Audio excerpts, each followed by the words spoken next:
हमारी तारीख बड़े रोशन नौजवानों से भरी पड़ी है।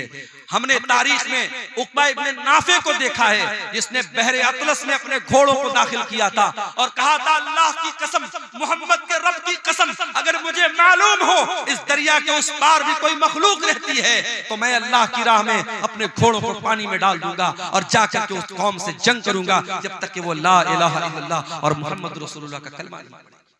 हमारी कौम तो बहादुरों की कौम रही है मेरे भाई, हमारी तारीख तो बहादुरों की तारीख रही है। ये बुज़दिली की चादर हटा दो, ये मायूसी की चादर हटा दो। इस मुल्क की तारीख बड़ी रोशन रही है। इस मुल्क को आजाद कराने में मौलाना अबुल कलाम आजाद, मौलाना हसरत मोहानी और इसी तरीके से बहुत सारे उलमाए किराम ने अपनी कुर्बानियां दी हैं। आज इस मुल्क में जो हालात हम देख रहे हैं, हम मायूस ना हो। इंशाअल्लाह अगर हम मेहनत करेंगे, स्ट्रगल करेंगे, मुल्क के हालात की तस्वीर भी इंशाअल्लाह बदलेगी। मेरे भाई, 25 दिसंबर की तारीख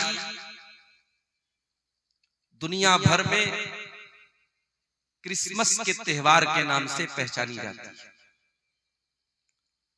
दुनिया में एक मजहब है, ईसाई मजहब। उस मजहब के मानने वाले अपने आप को हजरत ईसा अलैहिस्सलाम का मानने वाला कहते हैं, अपने आप को क्रिश्चियन कहते हैं, अपने आप को नसरानी कहते हैं। उनका ये अकीदा है, उनका ये बिलीफ है, उनकी ये आस्था है कि 25 दिसंबर की तारीख को हजरत ईसा अलैहिस्सलातु वस्सलाम पैदा हुए। और वो ये भी अकीदा रखते हैं कि ईसा अलैहिस्सलाम अल्लाह के बेटे हैं, नऊजुबिल्लाह। और वो ये भी अकीदा रखते हैं कि ईसा अलैहिस्सलाम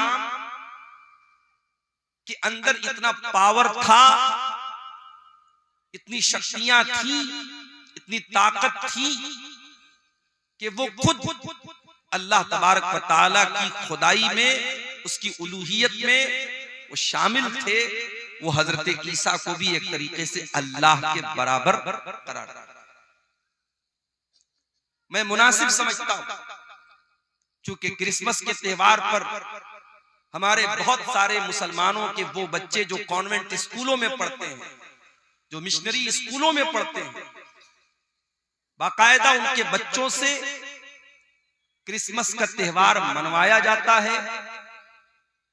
बड़े शौक से मुसलमान औरतें अपने बच्चों को सांता क्लॉज बनाती हैं। स्कूलों में प्रोग्राम होते हैं और उसमें यह दिखाया जाता है कि ईसा अलैहिस्सलाम किस तरीके से पैदा हुए हैं, और मासूम बच्चों के दिल और दिमाग में यह डाला जाता है कि जीसस या ईसा ये सन ऑफ गॉड हैं, ये अल्लाह ताला के बेटे हैं, नऊजुबिल्लाह, अल्लाह ने उनको जन्म दिया। मैं चाहता हूं कि अपनी तकरीर को मैं जिस मौजू पर आपके सामने बोलूंगा, उस मौजू पर आने से पहले कुरान करीम के 16वें पारे को हम खोलते हैं और सूरह मरियम की रोशनी में हम देखते हैं कि हजरत मरियम और हजरत ईसा अलैहिस्सलाम के बारे में हमारा अकीदा क्या है, हमारा ईमान क्या है और कुरान क्या कहता है ईसा अलैहिस्सलाम की पैदाइश के बारे में। चुनांचे जब हम कुरान का 16वां पारा खोलते हैं, सूरह मरियम की आयतें देखते हैं, अल्लाह तबारक व तआला सूरह मरियम की आयत नंबर 16 से लेकर के आयत नंबर 37 तक तकरीबन 21-22 आयतों में अल्लाह तबारक व तआला हजरत मरियम और ईसा अलैहिस्सलाम का पूरा वाकया बयान करता है। और यही वो आयतें थी जो हजरत जाफर तैयार रजी अल्लाह तआला अन्हु ने हबशा के बादशाह नजाशी के दरबार में पढ़ी थी। और इन आयतों को जब ट्रांसलेट किया गया और हबशा के बादशाह ने जब इन आयतों का तर्जमा सुना तो वो रोने लगा, उसकी आंखें आंसुओं से भर गईं और उसने अपने हाथों में तिनका उठाया और जमीन पर लाइन खींची और कहा कि अल्लाह की कसम, ईसा इब्ने मरियम का मकाम जैसा कुरान ने बताया है उससे ज्यादा नहीं है, यही मकाम सही है जो अल्लाह ने कुरान में बयान किया। और बाद में वो बादशाह ईमान भी ले आया। और आपको शायद ये मसला मालूम हो कि हम लोग जो जनाजा गायबाना पढ़ते हैं, किसी का इंतकाल दिल्ली में हुआ, किसी का इंतकाल मुंबई में हुआ, और आप कटिहार के हसनगंज में इटवा में अगर आपको मालूम हुआ बहुत बड़े अल्लामा का, बहुत बड़े मौलाना का इंतकाल हुआ, और आप यहाँ पर उनकी जनाजा गायबाना पढ़ते हैं, आप पूछ लीजिए उलमा से कि जनाजा गायबाना पढ़ने की जो दलील है वो दलील यही है कि जब हबशा के उस बादशाह का इंतकाल हुआ तो अल्लाह के नबी सल्लल्लाहु अलैहि वसल्लम ने मदीना के अंदर अपने सहाबा के साथ जनाजे की नमाज पढ़ाई थी। इकलौता ये गायबाना जनाजा था जो अल्लाह के नबी ने हजरत नजाशी का पढ़ाया था। इसीलिए उलमा कहते हैं कि हर आदमी का जनाजा गायबाना नहीं पढ़ना चाहिए।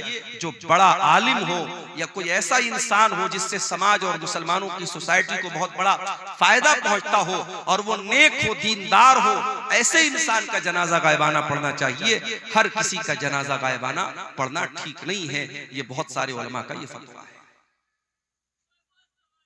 तो मरियम, सूरह मरियम की आयतें जरा आइए हम देखते हैं। और मैं तो ये समझता हूं कि कुरान करीम की हर आयत बहुत खूबसूरत है, मगर सूरह मरियम को जब पढ़ा जाए तो इसके अंदर एक बहुत ही खूबसूरत रिदम है, एक बहुत खूबसूरत लय है, एक बहुत खूबसूरत अंदाज है। किसी अच्छे कारी की आवाज में जब आप सूरह मरियम पढ़ते हैं तो अगरचे आपको अरबी ना आती हो, आप शेरशाबादी जबान जानते हैं, बंगला जुबान जानते हैं, अरबी नहीं आती आपको, मगर आप, मैं यकीन के साथ कहता हूं, आप यूट्यूब पर जाइए और किसी भी अच्छे कारी की आवाज में सूरह मरियम की तिलावत आप सुनिए, आपके रोंगटे खड़े हो जाएंगे, आपकी रूह सरशार होती हुई नजर आएगी। ये इस सूरत करीमा का एजाज है, इस सूरत करीमा की खासियत। औज़ु बिल्लाहि मिनश शैतानिर रजीम।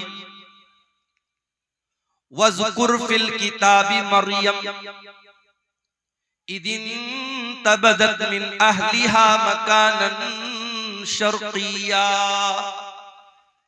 याद करो किताब में मरियम को, वो मरियम जो बहुत अल्लाह वाली थी, बहुत अल्लाह की इबादत करने वाली थी, जो 24 घंटे बैतुल मुक़द्दस में रहा करती थी।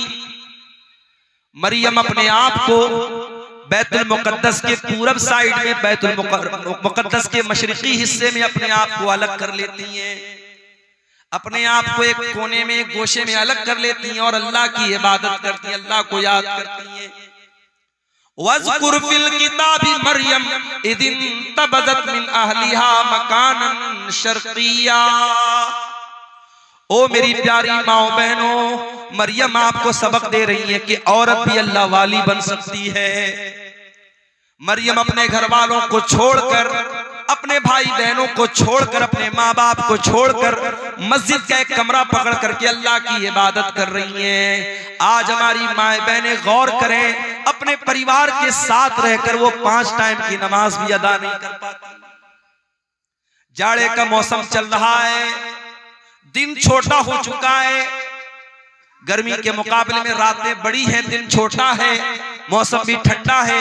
अगर औरतें चाहें तो बड़ी आसानी से नफली रोजा रख सकती हैं। जो रमजान के छूटे हुए रोजे हैं वो चाहें तो वो रोजे इस मौसम में बड़ी आसानी से रख सकती हैं। मगर मेरी प्यारी माँ बहनों, आपके अंदर वो शौक ही नहीं है, वो जज्बा ही नहीं जो मरियम के अंदर था। अल्लाह कह रहा है इज़िन तबज़त मिन अहलिहा मकानन शर्क़िया। याद करो जब मरियम अपने घर वालों को छोड़कर मस्जिद अक्सा के, बैतुल मुक़द्दस के पूरब साइड में चली गई। इज़ अरसलना इलैहा रूहना फत्तखज़त मिन दूनिहिम हिजाबा। अल्लाह फरमाता है कि मरियम ने अपने बीच में और घर वालों के बीच में पर्दा लगा दिया, पर्दे में रह करके वो अल्लाह की इबादत करने लगी। फत्तखज़त मिन दूनिहिम हिजाबा फअरसलना इलैहा रूहना फतमस्सल लहा बशरन सविया। हमने अपने फरिश्ते जिब्रील को भेजा और जिब्रील एक इंसान की शक्ल में, खूबसूरत इंसान की शक्ल में मरियम के पास आए।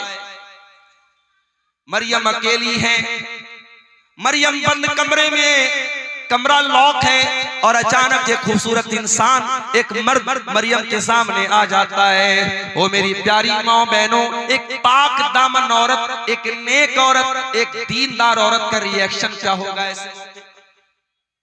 एक दीनदार औरत किसी गैर मर्द को तन्हाई में देखेगी तो उसका रिएक्शन क्या होगा, जरा देखिए मरियम का रिएक्शन। अल्लाह कहता है अरसलना इलैहा रूहाना, हमने मरियम के पास अपने फरिश्ते को भेजा। फतमस्सला लहा बशरन सविया, और वो फरिश्ता इंसान की शक्ल में मरियम के पास आया। क़ालत इन्नी अऊज़ु बिर्रहमानि मिनका इन कुन्त तक़िया,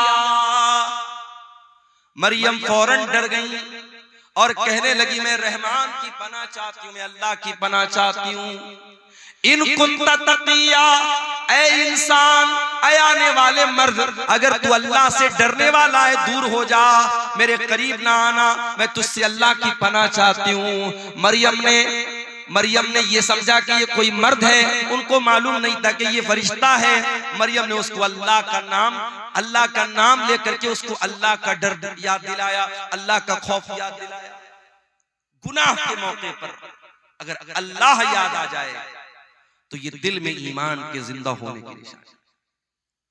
अगर गुनाह के टाइम अल्लाह याद आ जाए, अल्लाह का खौफ दिल में आ जाए और इंसान गुनाह से अपने आप को बचा ले, अल्लाह के नबी फरमाते हैं अल्लाह ताला फरिश्तों से कहता है मेरा बंदा गुनाह करने जा रहा था, शराब पीने जा रहा था, जिना करने जा रहा था, कोई भी गलत काम करने जा रहा था, अगर गुनाह का इरादा कर रहा था और अल्लाह के डर से अगर उसने गुनाह को छोड़ दिया तो अल्लाह फरिश्तों से कहता है इसके नाम आमाल में एक नेकी लिख दो।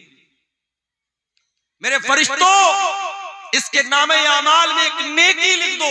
फरिश्ते कहते हैं अल्लाह ये तो गुनाह करने जा रहा था, ये तो शराब पीने जा रहा था, ये तो जिना करने जा रहा था, ये तो गलत काम करने जा रहा था। अल्लाह फरमाता है इन्नमा तरकहा मिन जर्राया, ऐ मेरे फरिश्तों, मेरे बंदे ने मेरे डर से इस गुनाह को छोड़ा है, मेरे खौफ से इस गुनाह को छोड़ा है, लिहाजा इसके नाम आमाल में एक नेकी लिख दो। ये नेकी का हकदार है, ये गुनाह का हकदार। पता ये चला मेरे नौजवान साथियों, आज जहां जहां भी जिना के अड्डे कायम हो रहे हैं, जहां जहां गलत काम हो रहे हैं, शराब पी जा रही है, नशा हो रहा है, बदकारी हो रही है, बेहयाई हो रही है, बेपर्दगी हो रही है, बदकारी हो रही है, जितने गुनाह हो रहे हैं उन गुनाहों की असल वजह यह कि इंसान अल्लाह का खौफ अपने दिल से निकाल चुका है। और माफ करना, चेहरे पर दाढ़ी रखना नबी का तरीका है, मगर जरूरी नहीं कि दाढ़ी रखने वाला परहेजगार है। घर से नकाब में निकलने वाली औरत बहुत अच्छा काम करती है कि नकाब में निकल रही है, मगर नकाब में निकलना इस बात की गारंटी नहीं है कि उसके दिल में अल्लाह का डर है। मेरे प्यारे साथियों, कितने ज़िना के वाक़यात हुए जो नकाब पोश लड़कियों ने होटलों में जाकर के याशियां की हैं, कितने गलत काम हुए हैं जो चेहरे पर दाढ़ी रखने वालों ने और माथे पर सजदे का निशान रखने वालों ने वो गलत काम किए हैं। इसलिए याद रखना, दाढ़ी की अहमियत अपनी जगह है, नकाब की अहमियत अपनी जगह है, नमाज की अहमियत अपनी जगह है। जब तक अल्लाह का डर ना हो, जब तक अल्लाह का खौफ ना हो, तब तक इंसान गुनाहों से नहीं बच सकता। गुनाह से बचना है, अल्लाह का डर होना चाहिए। और अल्लाह का डर कैसे पैदा होगा? जब अल्लाह को जानेंगे। जितना अल्लाह के बारे में जानेंगे, जितनी अल्लाह के बारे में आपको नॉलेज होगी, उतना आपके दिल में अल्लाह का डर पैदा होगा। इसीलिए अल्लाह कुरान में कहता है इन्नमा यख्शल्लाह मिन इबादिहिल उलमा, अल्लाह ताला से उसके बंदों में उलमा डरते हैं। यहाँ उलमा से मुराद सिर्फ वो लोग नहीं है जो मदरसे से पढ़े हुए लोग हों, यहाँ मदरसे से फारिग होने वाले उलमा ही मुराद नहीं है, बल्कि उलमा का मतलब जो जितना अल्लाह को जानेगा, जिसके पास अल्लाह की जितनी नॉलेज होगी उतना वो अल्लाह से डरेगा। इसीलिए हजरत लुकमान ने जब अपने बच्चे को नसीहत की तो पहले उसको अल्लाह का मकाम याद दिलाया। आज अपने बच्चों को कौन अल्लाह के बारे में बताता है? हमारा बच्चा जरा सा बड़ा हुआ, हम सिखाते बेटा good morning, good evening, good afternoon, good night, good bye, tata, ये सिखाते अपने बच्चों को। हमारा बच्चा कभी अपने मुंह से दुआएं सुनाए, ये हमारी तमन्ना नहीं। रात में हम बिस्तर पे सोने जाते हैं, अगर हम कोशिश करें, मैंने 2.5 साल की 2-2 साल की बच्चियों के मुंह से सुना है, माँ बाप ने उनको सिखाया है, तो रात में बिस्तर पे जाती है, माँ कहती है बेटा दुआ सुनाओ। 2 साल की बच्ची तोतली जबान में अपनी माँ से कहती है अल्लाहुम्मा बिस्मिका अमूतु व अहया। 2 साल की बच्ची वो दुआ सुना। आप जो तरबियत देंगे मेरे प्यारे साथियों, वो बच्चे आपके वही सीखेंगे, वही उसी पर अमल करेंगे। और सिखाने की सबसे बेहतरीन जो उम्र होती है वो बचपन की होती है। बच्चों को आपने बचपन से नमाज की आदत डलवा दी, इंशाअल्लाह जवानी में नहीं छूटेगी। बच्चों को बचपन में आपने कुरान का हाफिज बना दिया, इंशाअल्लाह सारी जिंदगी कुरान को याद रखेगा। बच्चों को बचपन में आपने तौर तरीका सिखा दिया, सारी जिंदगी उसको याद रहेगा। मेरे प्यारे साथियों, हजरत लुकमान ने अपने बच्चे को जब नसीहत की तो क्या कहा? या बुनय्या इन्नहा इन तकुम मिस्काल हब्बतिन मिन खरदलिन फतकुन फी सखरतिन औ फिस समावाति औ फिल अर्दि याति बिहल्लाह। ऐ मेरे बच्चे, याद रखना अल्लाह ताला इतना पावरफुल है और इतना नॉलेज रखने वाला है। अगर एक राई के दाने के बराबर भी तूने कोई गलत काम किया, तूने कोई अच्छा काम किया, और वो राई के दाने के बराबर कोई चीज आसमानों के अंदर कहीं छुपी हुई है, जमीन के अंदर कहीं छुपी हुई है, किसी पहाड़ के चट्टान के नीचे छुपी हुई है, अल्लाह ताला उस राई के दाने के बराबर चीज को कयामत के दिन सामने ले आएगा। वो राई के दाने के बराबर चीज भी अल्लाह ताला की नजर से ओझल नहीं हो सकती, अल्लाह की नॉलेज से बाहर नहीं हो सकती। तू क्या समझता है? तेरा कमरा बंद कर लेने से, तेरे कमरे की लाइट ऑफ कर देने से, तेरे अपने मोबाइल की हिस्ट्री को डिलीट कर देने से, तेरे व्हाट्सएप की चैटिंग को खत्म कर देने से तेरे गुनाहों पर पर्दा पड़ गया? अल्लाह को नहीं मालूम है? तू अल्लाह को बेवकूफ बना लेगा? नहीं मेरे भाई, अल्लाह को सब पता है।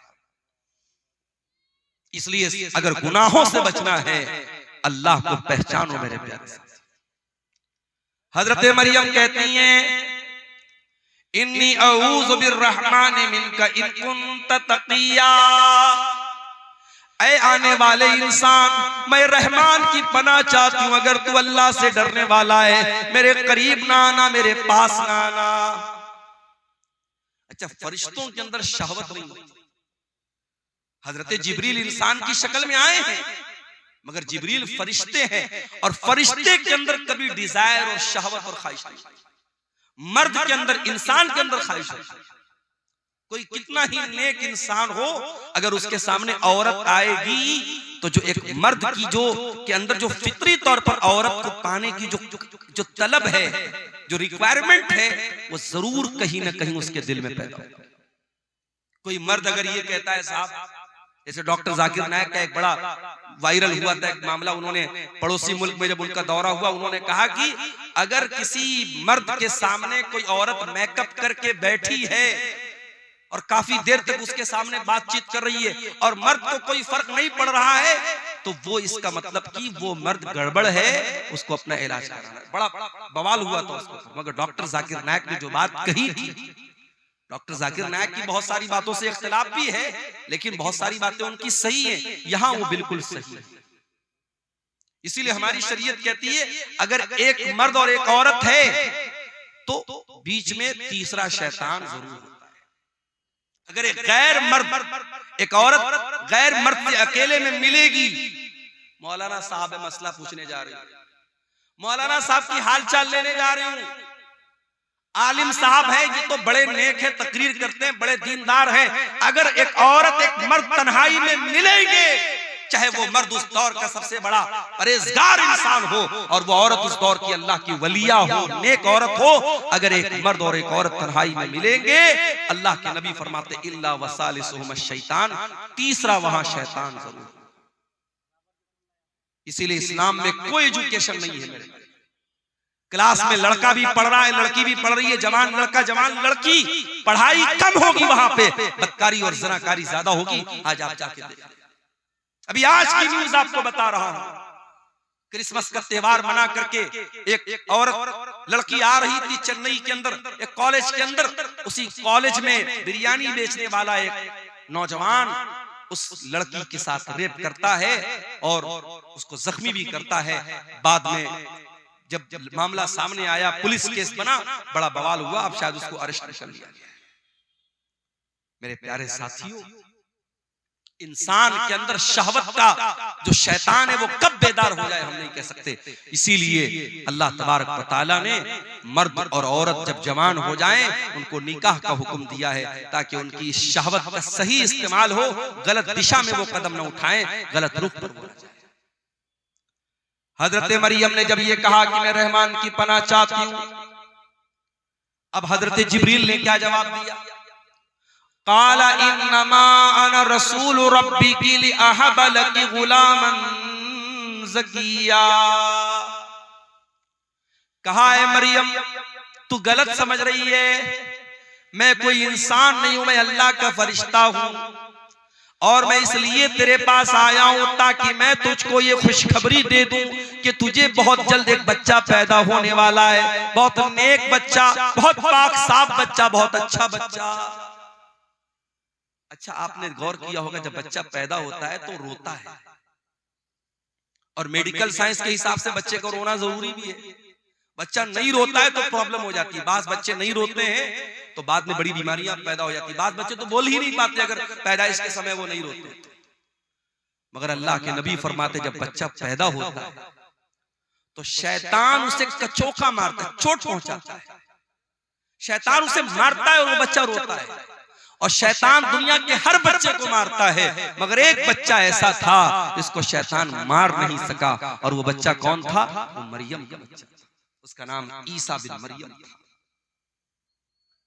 हजरत जिब्रील ने कहा कि ऐ मरियम ऐसा बच्चा पैदा होने वाला है तुझे, गुलामन ज़किया, जो बहुत नेक बच्चा हो। क़ालत अन्ना यकूनु ली गुलाम वलम यमससनी बशर वलम अकु बगिया। मरियम कहने लगी मुझे बच्चा कहां से होगा, मैं तो कुंवारी हूं, मैं तो वर्जिन हूं, मेरी शादी नहीं हुई है, आज तक किसी इंसान ने मुझे टच नहीं किया है, और ना मैं ज़िनाकार औरत हूं, मैं बदकार औरत हूं, ये बच्चा कैसे मुझे पैदा होगा? क़ाल कज़ालिक, हजरत जिब्रील ने कहा कि अल्लाह का हुक्म है और तुम्हें बच्चा पैदा होगा। क़ाल रब्बुकी हुवा अलैया हय्यिन, आपका परवरदिगार ये कह रहा है कि ये मेरे लिए आसान है, वलिनजअलहु आयतन लिन्नासी, और अल्लाह ताला आपके बच्चे को बगैर बाप के पैदा करेगा ताकि वो बच्चा दुनिया के लिए एक निशानी बन जाए। वकाना अम्रम मक़दिया, और ये अल्लाह का हुक्म है जो पूरा होकर के रहेगा। अब मरियम प्रेग्नेंट हो गई। अब ये वजाहत कुरान में नहीं है कि ये प्रेगनेंसी पूरे 9 महीना रही या चंद दिन रही। फहमलतहु, मरियम के पेट में ईसा अलैहिस्सलाम वजूद में आ गए। मरियम के पेट में ईसा अलैहिस्सलाम वजूद में आ गए, मरियम को हमल ठहर गया। फंतबज़त बिही मकानन क़सिया, और जब मरियम ने ये देखा कि पेट ज्यादा फूल गया है और अब लोग सवाल उठाएंगे, मरियम वहां से बहुत दूर निकल गई, आबादी से दूर चली गई, मस्जिद अक्सा से दूर चली गई ताकि लोगों के सवालों का जवाब ना देना पड़े। फहमलतहु फंतबज़त बिही मकानन क़सिया, मरियम के पेट में ईसा अलैहिस्सलाम आ गए और मरियम अपने अपने हमल के साथ, अपने पेट के बच्चे के साथ मस्जिद अक्सा से दूर चली गई। फ़अजाअहल मखाज़ु इला जिज़इन नख़ला, और जब बच्चे की पैदाइश का टाइम आया, जब दर्दे ज़े का टाइम आया, जब लेबर पेन का टाइम आया, जब बच्चे की पैदाइश का टाइम आया, हजरत मरियम मजबूर हो गई, तड़पने लगी और एक खजूर के पेड़ के पास जाके वहां पहुंच गई। दर्दे ज़े ने उनको मजबूर किया, एक पेड़ के पास पहुंच गई। बच्चे की पैदाइश का टाइम है, मरियम कुंवारी है, उनको ये तो पता है कि ये बच्चा अल्लाह ताला की तरफ से बगैर बाप के पैदा हो रहा है, अल्लाह की कुदरत की एक निशानी है। मगर मरियम को इस बात की फिक्र है, कल जब ये बच्चा जन्म लेगा मैं दुनिया को क्या बताऊंगी, मैं दुनिया को क्या मुंह दिखाऊंगी।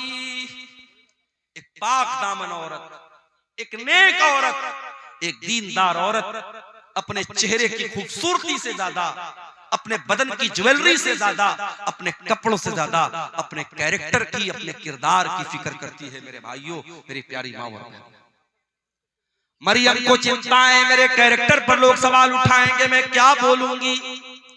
क़ालत या लैतनी मित्तु क़ब्ल हाज़ा, मरियम कहने लगी कि काश आज के पहले मैं मर गई होती। व कुन्तु नसियम मनसिया, कोई मेरा नाम तक न जानता, मैं भूली बसरी कहानी बन गई होती, लोग मेरा नाम तक न जानते। ये कौन सी मुसीबत मेरे सर पे आ गई। ऐ मरियम, ये मैं तू क्या जवाब देगी लोगों को। ऐ काश है मरियम तुम मर गई होती। मरियम अपने आप से कह रही तुम मर गई। अल्लाह,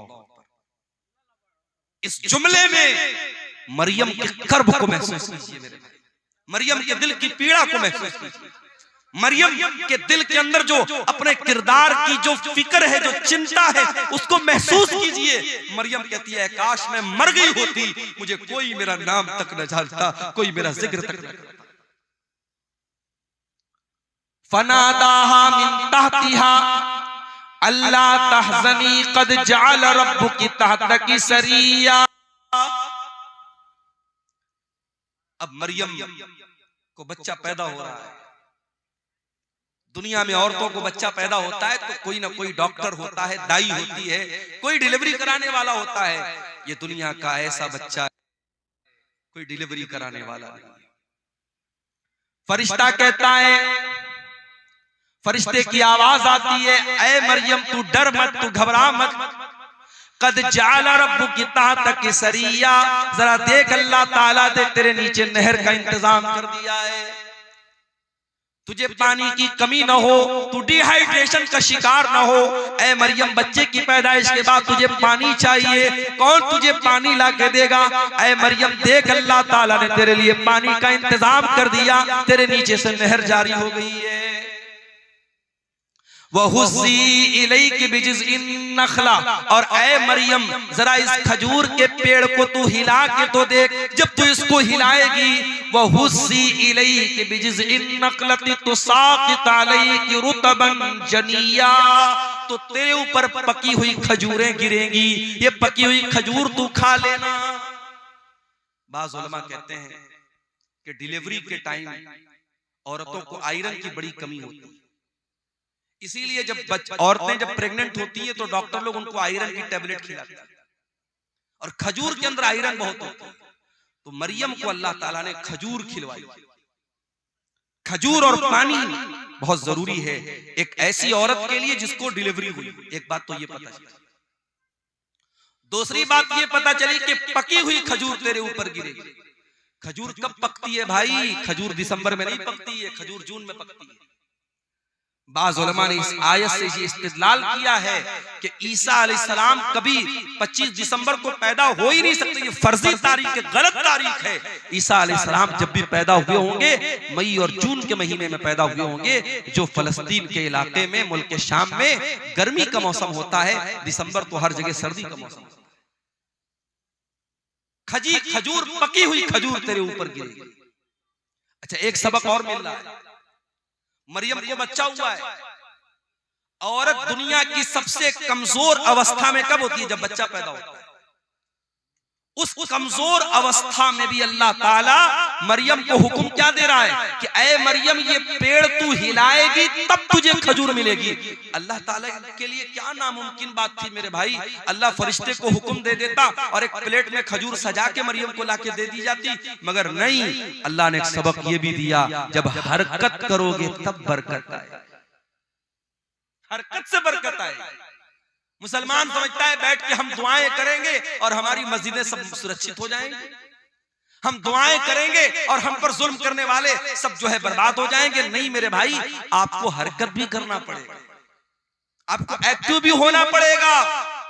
आप सदियों से जो जिंदगी जीते चले आए हैं वही जिंदगी आप जी रहे हैं।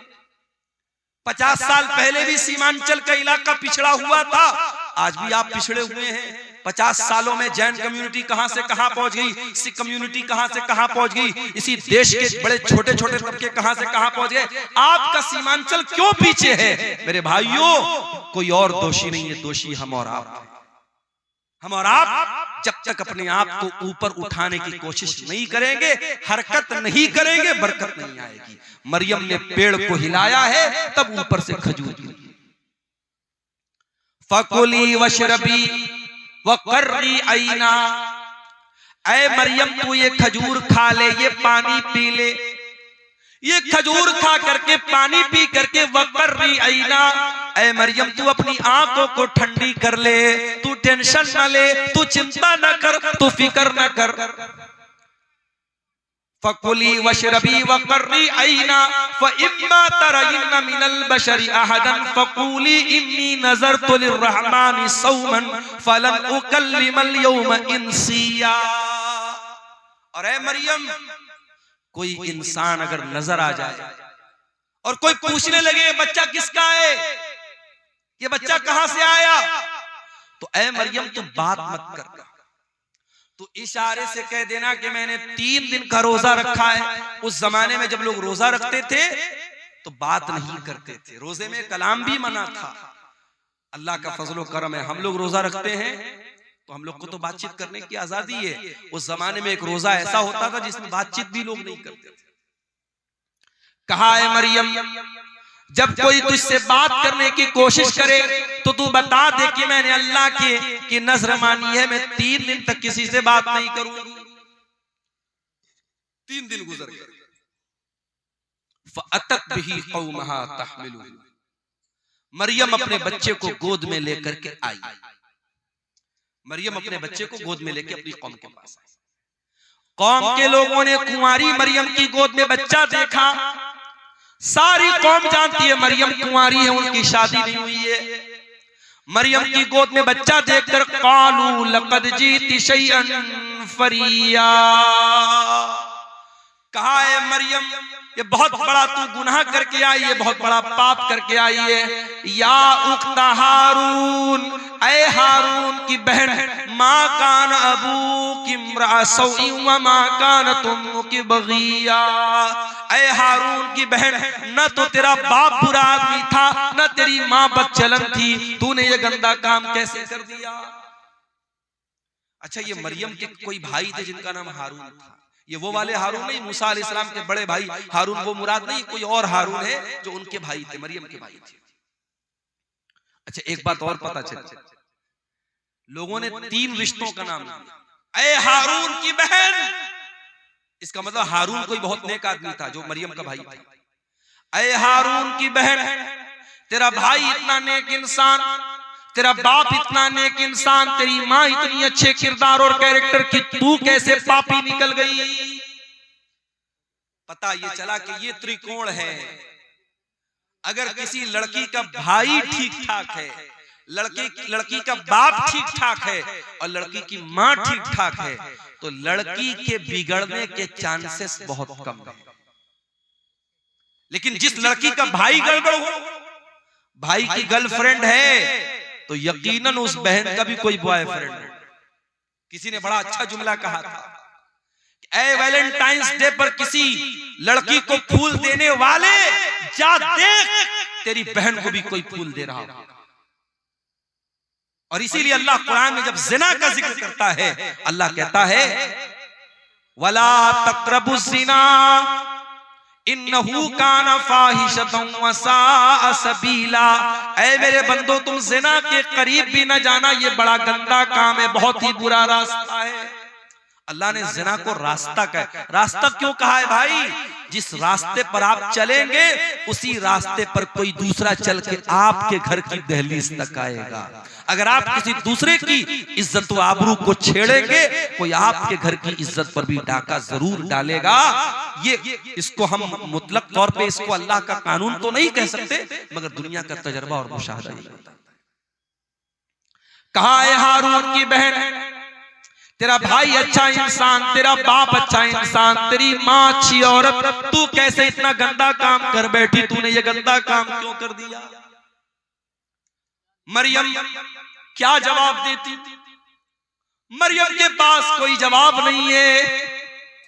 मरियम जवाब देगी, कौम के लोग मानने वाले नहीं है। फ़अशारत इलैहि, मरियम ने अपने बच्चे की तरफ इशारा किया। क़ालू कैफ़ नुकल्लिमु मन काना फ़िल महदी सबिया, कौम के लोगों ने कहा कि ऐ मरियम क्या मजाक कर रही है, इस दूध पीते बच्चे से हम क्या बात करें? तू जवाब दे, तू माँ है, तू जवाब दे, इस बच्चे से क्या बात करे? तू कैसी बेवकूफी की बात कर रही है? तू बच्चे की तरफ क्यों इशारा कर रही है? हम बच्चे से कैसे बात करें? अल्लाह अकबर।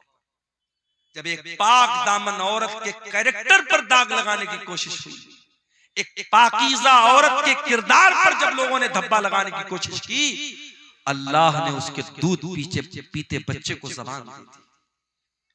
दूध पीता बच्चा हमारे और आपके सामने थोड़ी बोलता है। दूध पीता बच्चा तो खाली रोता है, भूख लगे तब रोता है, प्यास लगे तब रोता है, पेट में दर्द हो तब रोता है। मगर ईसा बिन मरियम अपनी माँ की गोद में बोलते हैं। क़ाल इन्नी अब्दुल्लाह आतानियल किताब वजअलनी नबिय्या वजअलनी मुबारकन ऐनमा कुन्तु वअवसानी बिस्सलाति वज़्ज़काति मा दुमतु हय्या वबर्रम बिवालिदती वलम यजअलनी जब्बारन शक़िय्या। अल्लाह। ईसा बिन मरियम अपनी माँ की गोद से कहते, ऐ लोगों कान खोल करके सुन लो, मेरी माँ पर कोई इल्जाम मत लगाओ, मेरी माँ के ऊपर कोई गंदा इल्जाम मत लगाओ। आओ मैं बताता हूं मैं कौन हूं। मैं ईसा हूं। I am the slave of God, I am the slave of Allah. मैं अल्लाह का बंदा हूं, मैं अल्लाह का बेटा नहीं हूं। ईसाई कहते कि हम ईसा अलैहिस्सलाम को मानते हैं। उनके चर्चों के बाहर ईसा अलैहिस्सलाम की बातें लिखी होती हैं। उनके चर्च के ऊपर ईसा अलैहिस्सलाम की फोटो लगी रहती है। वो क्रिसमस पर ईसा अलैहिस्सलाम की मूर्ति बना के दुनिया को दिखाते ईसा कैसे पैदा हुए। मगर ईसाइयों से जाके जरा पूछो कि ऐ ईसाइयों, तुमसे बड़ा बदनसीब कौन होगा कि जिस पैगंबर से तुम मोहब्बत का दावा करते हो, उस पैगंबर ने दुनिया में जन्म लेने के बाद सबसे पहली बात जो उस नबी की जबान से निकली है, तुम उसी पर ईमान नहीं रखते हो। वो नबी कह रहा है मैं अल्लाह का बंदा हूं और तुम कहते हो ईसा अल्लाह के बेटे थे। कितना फर्क है तुम्हारे अकीदे में और ईसा अलैहिस्सलाम की तालीमात में। ईसा अलैहिस्सलाम दुनिया में जन्म लेने के बाद पहली बात ये कह रहे हैं, इन्नी अब्दुल्लाह, मैं अल्लाह का बंदा हूं और ऐ लोगों अल्लाह ने मुझे किताब दी है। अभी मैं माँ की गोद में खेल रहा हूं, मगर अल्लाह मुझे किताब देगा जिसका नाम इंजील होगा और अल्लाह ने मुझे नबी भी बना लिया है और मैं बरकत वाला हूं। जहां भी रहूंगा बरकत के साथ रहूंगा। और अल्लाह ने मुझे नमाज का हुक्म दिया है और ज़कात का हुक्म दिया है। जब तक मैं जिंदा रहूंगा नमाज पढ़ता रहूंगा, ज़कात देता रहूंगा। कितने अफसोस की बात है। ईसाई शराब पीता है, ईसाई ज़िना करता है, ईसाई गलत काम करता है, अपने चर्च में जाता है, वहां चर्च का पादरी कहता है कि तूने शराब पिया है, तूने ज़िना किया है, तूने मर्डर किया है, कोई बात नहीं, ले उसको शराब पिलाता है। ईसाई का जो पादरी होता है वो शराब पिलाता है और ये कहता है कि तेरे जितने पाप हैं वो अल्लाह के बेटे ने, गॉड के बेटे ने अपने ऊपर ले लिया। गॉड का बेटा सूली पर चढ़ गया और गॉड का बेटा तेरे सारे गुनाहों को अपने सर पे लेके जा चुका है। अब तुझे कोई टेंशन लेने की बात नहीं।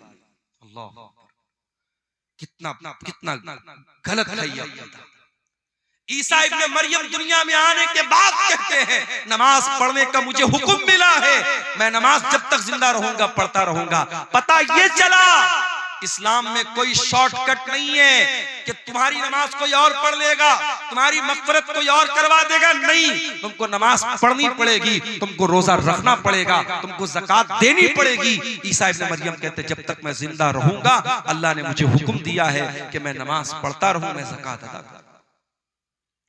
वबर्रम बिवालिदती, और अल्लाह ताला ने मुझे अपनी माँ के साथ अच्छा सलूक करने का हुक्म दिया है।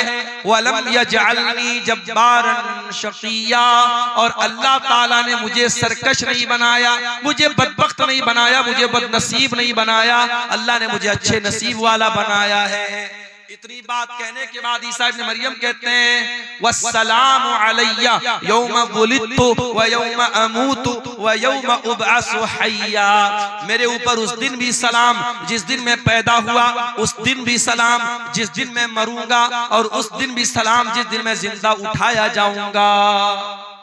हमारा अकीदा ये है, ईसा अलैहिस्सलाम सूली पर नहीं चढ़ाए गए। कान खोल करके सुन लो मेरे भाइयों, ये अकीदा समझ लो। ईसा इब्न मरियम के बारे में जब कहीं किसी से बात करना हो, आपको ईसा अलैहिस्सलाम के बारे में सही इंफॉर्मेशन होनी चाहिए। ईसा अलैहिस्सलाम सूली पर नहीं चढ़ाए गए, उनको सूली पर चढ़ाने की कोशिश जरूर हुई, मगर अल्लाह ताला ने उनको सुरक्षित आसमान पर उठा लिया। वो अपने शरीर के साथ, अपने जिस्म के साथ और अपनी रूह के साथ आसमान पर उठा लिए गए। उनकी जगह उनके एक हमशक्ल को यहूदियों ने सूली पर चढ़ा दिया। वमा क़तलूहु वमा सलबूहु, न तो ईसा को कत्ल किया उन्होंने, न ईसा को सूली पर चढ़ाया।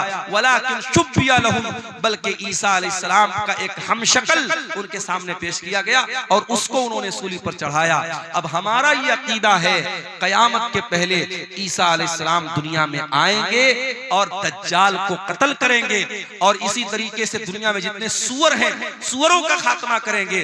और ईसा अलैहिस्सलाम जब आएंगे और वो जिहाद करेंगे तो वो अहले किताब से भी जिहाद करेंगे, यहूद और नसारा से भी जिहाद करेंगे। और जब ईसा अलैहिस्सलाम यहूद और नसारा से जिहाद करेंगे तो उनको जिजिया का ऑप्शन नहीं देंगे, वो डायरेक्ट दो ऑप्शन देंगे, या तो इस्लाम कबूल करो या फिर मुझसे जंग करो। तो उनके जमाने में जिजिया का ऑप्शन खत्म हो जाएगा। और इसी तरीके से ईसा इब्न मरियम दुनिया में आएंगे और कई साल तक रहेंगे, उनके दौर में अमन और चैन और सुकून रहेगा, और फिर वो नेचुरल अपनी मौत से हमकनार होंगे, उनको मौत आएगी और फिर वो अल्लाह ताला को प्यारे होंगे, अल्लाह के पास जाएंगे। ये हमारा है। इसीलिए अल्लाह जब इस वाक़े को बयान करता है, अल्लाह कहता है ज़ालिका ईसा इब्न मरियम क़ौलुल हक़्क़िल लज़ी फ़ीही यम्तरून, ये ईसा इब्न मरियम है, ये अल्लाह के सच्चे कौल हैं, अल्लाह की सच्ची बात इनके बारे में है जिनके बारे में लोग शक और शुबहा कर रहे हैं। तो हजरत ईसा अलैहिस्सलाम के बारे में ये मोटी मोटी बात मैंने सोचा कि आपके सामने रख दूं, ताकि ईसा अलैहिस्सलाम के बारे में एक सही विचारधारा, एक सही नजरिया आपके दिलो दिमाग में पैदा हो जाए। अल्लाह ताला हम सबको हजरत ईसा अलैहिस्सलाम, अच्छा ये भी याद रखिए, ईसा अलैहिस्सलाम के बारे में दुनिया में 3 गिरोह पाए जाते हैं। एक ईसाइयों का गिरोह है जो ईसा अलैहिस्सलाम को अल्लाह का बेटा करार देता है, अल्लाह के बराबर करार देता है, वो भी गुमराह है। और एक यहूदियों का तबका है जो ईसा अलैहिस्सलाम को बुरा भला कहता है, उनको हराम की औलाद कहता है, उनको नऊजुबिल्लाह ज़िना की औलाद कहता है। यहूदी भी हजरत ईसा से दुश्मनी में गुमराह हुए, ईसाई उनसे मोहब्बत में गुमराह हुए, यहूदी उनसे दुश्मनी में गुमराह हुए। और एक तबका ऐसा है जो ईसा अलैहिस्सलाम पर ईमान भी रखता है, उनको के बारे में ये अकीदा रखता है वो अल्लाह के नबी थे, वो अल्लाह के पैगंबर थे, बगैर बाप के पैदा हुए थे, और अल्लाह ताला ने उनके हाथ पर बहुत सारे मोजज़ात दिखाए थे। और इस तबके को मुसलमान कहते हैं। हम और आप ईसा इब्न मरियम के ऊपर ईमान मानते हैं। मेरे अजीजों, इस तमहीदी गुफ्तगू के बाद मैंने जो नज़्म पढ़ी थी तकरीर के बाद, आपने गौर किया होगा उस नज़्म में मैंने नौजवानों को खिताब किया था। आज हमारे कौम में अगर कोई तबका ऐसा है जो सबसे ज्यादा जिस पर काम करने की जरूरत है तो वो तबका नौजवानों का तबका है। और दुनिया की हर कौम अपने नौजवानों को ट्रेंड करती है, अपने नौजवानों को मजबूत करती है, अपने नौजवानों पर मेहनत करती है। आज हमारी कौम का नौजवान कहां जा रहा है? हमारे नबी की सीरत उठा करके देखिए, हमारे नबी के साथ जो सहाबा थे, जो आपके सफ़े अव्वल के सहाबा थे, जिन्होंने आपके साथ पत्थर खाए थे, आपके साथ जंगों में अपने सीने पर तीर और तलवार का जख्म बर्दाश्त किया था। आप गौर कीजिए मेरे प्यारे साथियों, नबी के उन सहाबा में आपको मेजॉरिटी किसकी मिलेगी, उसमें बहुमत किसका मिलेगा, उसमें अक्सरियत नौजवानों की। अब्दुल्ला बिन मसूद कौन है, नौजवान है। मुसअब बिन उमैर कौन है, नौजवान है।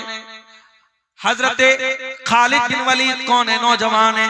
उस्मान गनी कौन है, नौजवान है। तलहा कौन है, नौजवान है। जुबैर कौन है, नौजवान है। अली बिन अबी तालिब कौन है, नौजवान है। मेरे नबी के सहाबा में वो सहाबा जो मेरे नबी के बॉडीगार्ड बन करके चला करते थे, जिन्होंने मेरे नबी के साथ हर मुश्किल को बर्दाश्त किया है, उसमें मेरे प्यारे साथियों बढ़ चढ़ करके हिस्सा लेने वाले नौजवान सहाबा, नौजवान आगे थे। और यही वजह है कि कुरान करीम में अल्लाह ताला नौजवानों को हाईलाइट करके बयान करता है। परसों जुमा का दिन आने वाला है, हम और आप जुमा के दिन सूरह कहफ पढ़ते हैं। सूरह कहफ में अल्लाह ताला ने एक वाकया बयान किया, कि अल्लाह ताला के कुछ बंदों ने, एक मुशरिक बादशाह के दौर में वो रहते थे, जब बादशाह ने उनको मजबूर किया इस्लाम को छोड़ने के लिए, तौहीद को छोड़ने के लिए, तो उन अल्लाह के बंदों ने अपनी तौहीद को बचाने के लिए, अपने ईमान को बचाने के लिए अपने बाप का महल छोड़ दिया, अपने माँ बाप की हवेली को छोड़ दिया और एक गुफा में, एक पहाड़ के गार में जाकर के सो गए। और 309 साल तक अल्लाह ताला ने उनको जिंदा सही सलामत सुलाए रखा। 309 साल तक वो सोए रहे। अल्लाह ताला जब इस वाक़े को बयान करता है तो अल्लाह ताला एक बात को हाईलाइट करता है। अल्लाह क्या कहता है, इन्नहुम फित्यतुन आमनू बिरब्बिहिम वज़िदनाहुम हुदा। अपने ईमान को बचाने के लिए अपने माँ बाप को छोड़ने वाले, अपने माँ बाप का ऐशो आराम छोड़ने वाले, अपनी हवेलियों को छोड़ करके पहाड़ की गुफा में जाने वाले ये नौजवान थे। अल्लाह ने खास तौर से हाईलाइट करके बयान किया कि ये नौजवान थे। अल्लाह चाहता तो ऐसे ही डायरेक्ट जिक्र कर देता कि चंद लोग थे, मगर अल्लाह ताला ने फित्यतुन का लफ्ज इस्तेमाल किया। इससे ये पता चला कि अल्लाह ताला को नौजवानों का ईमान बहुत पसंद है। आज हमारे कितने नौजवान हैं, उनको जब नमाज के बारे में बोलो, गुनाहों को छोड़ने के बारे में बोलो, उनकी जबान से एक ही लफ्ज निकलता है, मौलाना साहब ये जवानी का दिन है, अभी तो मैं मौज मस्ती कर लेने दो, कल जब जवानी खत्म हो जाएगी तब हम इबादत भी कर लेंगे, रोजा भी रखेंगे, नमाज भी पढ़ेंगे, गुनाहों से भी बचेंगे। ओ मेरे प्यारे नौजवान साथियों, अज़रबैजान से एक फ्लाइट, एक हवाई जहाज उड़ता है, जिस हवाई जहाज के अंदर 72 मुसाफिर सफर कर रहे थे। हवाई जहाज के अंदर आग लग जाती है और हवा के अंदर वो हवाई जहाज जल कर राख हो जाता है और 72 के 72 लोग हवा में जल करके मर जाते हैं। ये भी आज की न्यूज आपको बता रहा हूं। क्या उन 72 लोगों में सारे बूढ़े लोग थे? क्या सारे 70-80 वाले लोग थे?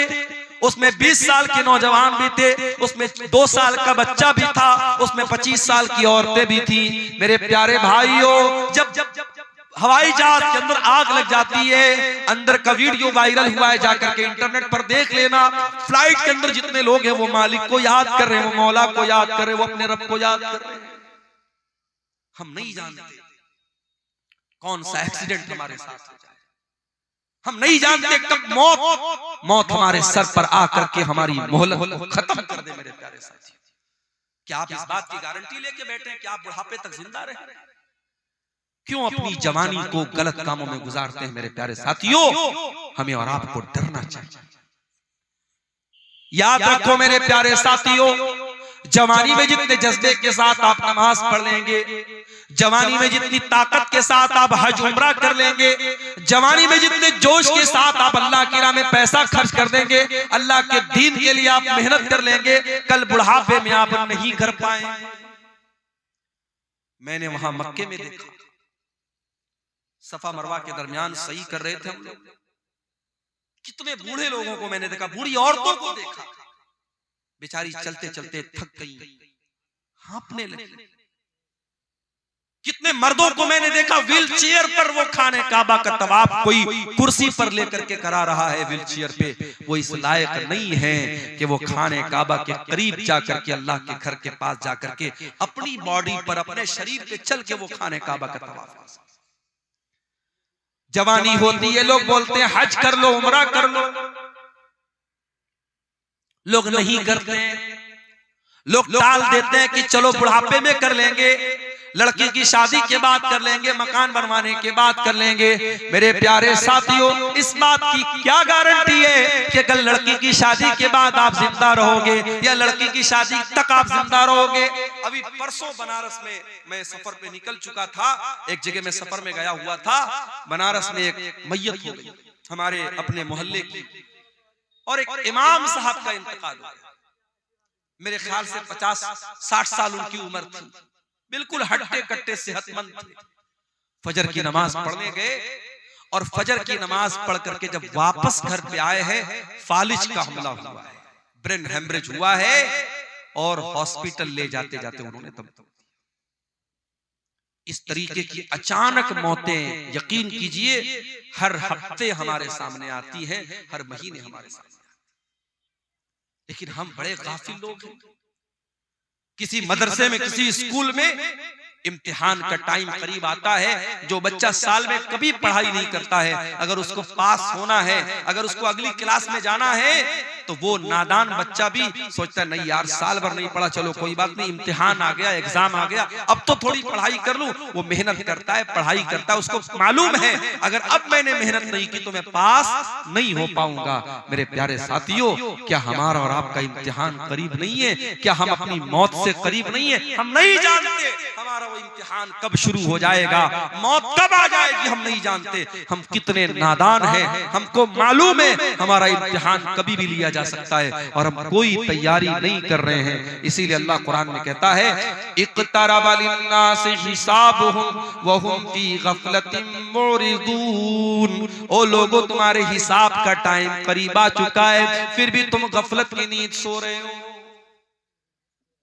याद रखो मेरे भाइयों, 70 साल की उम्र में आप नमाजी बन भी जाएंगे, लेकिन 20 साल की उम्र में जो सजदा आप करेंगे, अल्लाह ताला को ये सजदा जितना महबूब है, 70 साल वाला सजदा अल्लाह को उतना महबूब नहीं। 70 साल में कोई सुधर गया, 60 साल में कोई नेक बन गया, हम उसका मजाक नहीं उड़ा रहे, हम उस पर तंज नहीं कर रहे। कोई 60 साल की उम्र में अगर नमाज पढ़ रहा है बहुत अच्छी बात है, लेकिन तौबा करने का, अल्लाह की तरफ पलटने का, अल्लाह के दीन की तरफ आने का बेहतरीन टाइम जवानी का टाइम है। मेरे प्यारे साथियों, अपनी जवानी में तौबा करो, अपनी जवानी में अल्लाह के प्यारे नबी फरमाते हैं ला तज़ूलु क़दमा इब्ने आदम मिन इंद रब्बिही यौमल क़ियामा। क़यामत के दिन इंसान अपनी जगह से हिल नहीं पाएगा जब तक वो 5 सवालों का जवाब न दे दे। इन 5 सवालों का जवाब अब्दुल गफ्फार साहब को भी देना पड़ेगा, इन 5 सवालों का जवाब हुसैन सलफी साहब को भी देना पड़ेगा, हमारे नाज़िम इजलास साहब को भी देना पड़ेगा, उस्मान मुखिया साहब को भी देना पड़ेगा, पढ़े लिखे को भी देना पड़ेगा, अनपढ़ को भी देना पड़ेगा, दौलतमंद को भी देना पड़ेगा, गरीब को भी देना पड़ेगा, सीमांचल के लोगों को भी देना पड़ेगा, नॉर्थ इंडिया के लोगों को, साउथ इंडिया के लोगों को, सारे बंदों को, सारे इंसानों को देना पड़ेगा। ला तज़ूलु क़दमा इब्ने आदम, जो आदम का बेटा है, जो इंसान है, जो मर्द है, जो औरत है, हर इंसान को, हर मर्द औरत को इन 5 सवालों का जवाब देना है। अल्लाह, दुनिया का कौन सा एग्जामिनर है जो एग्जाम के पहले आपको पेपर आउट कर दे?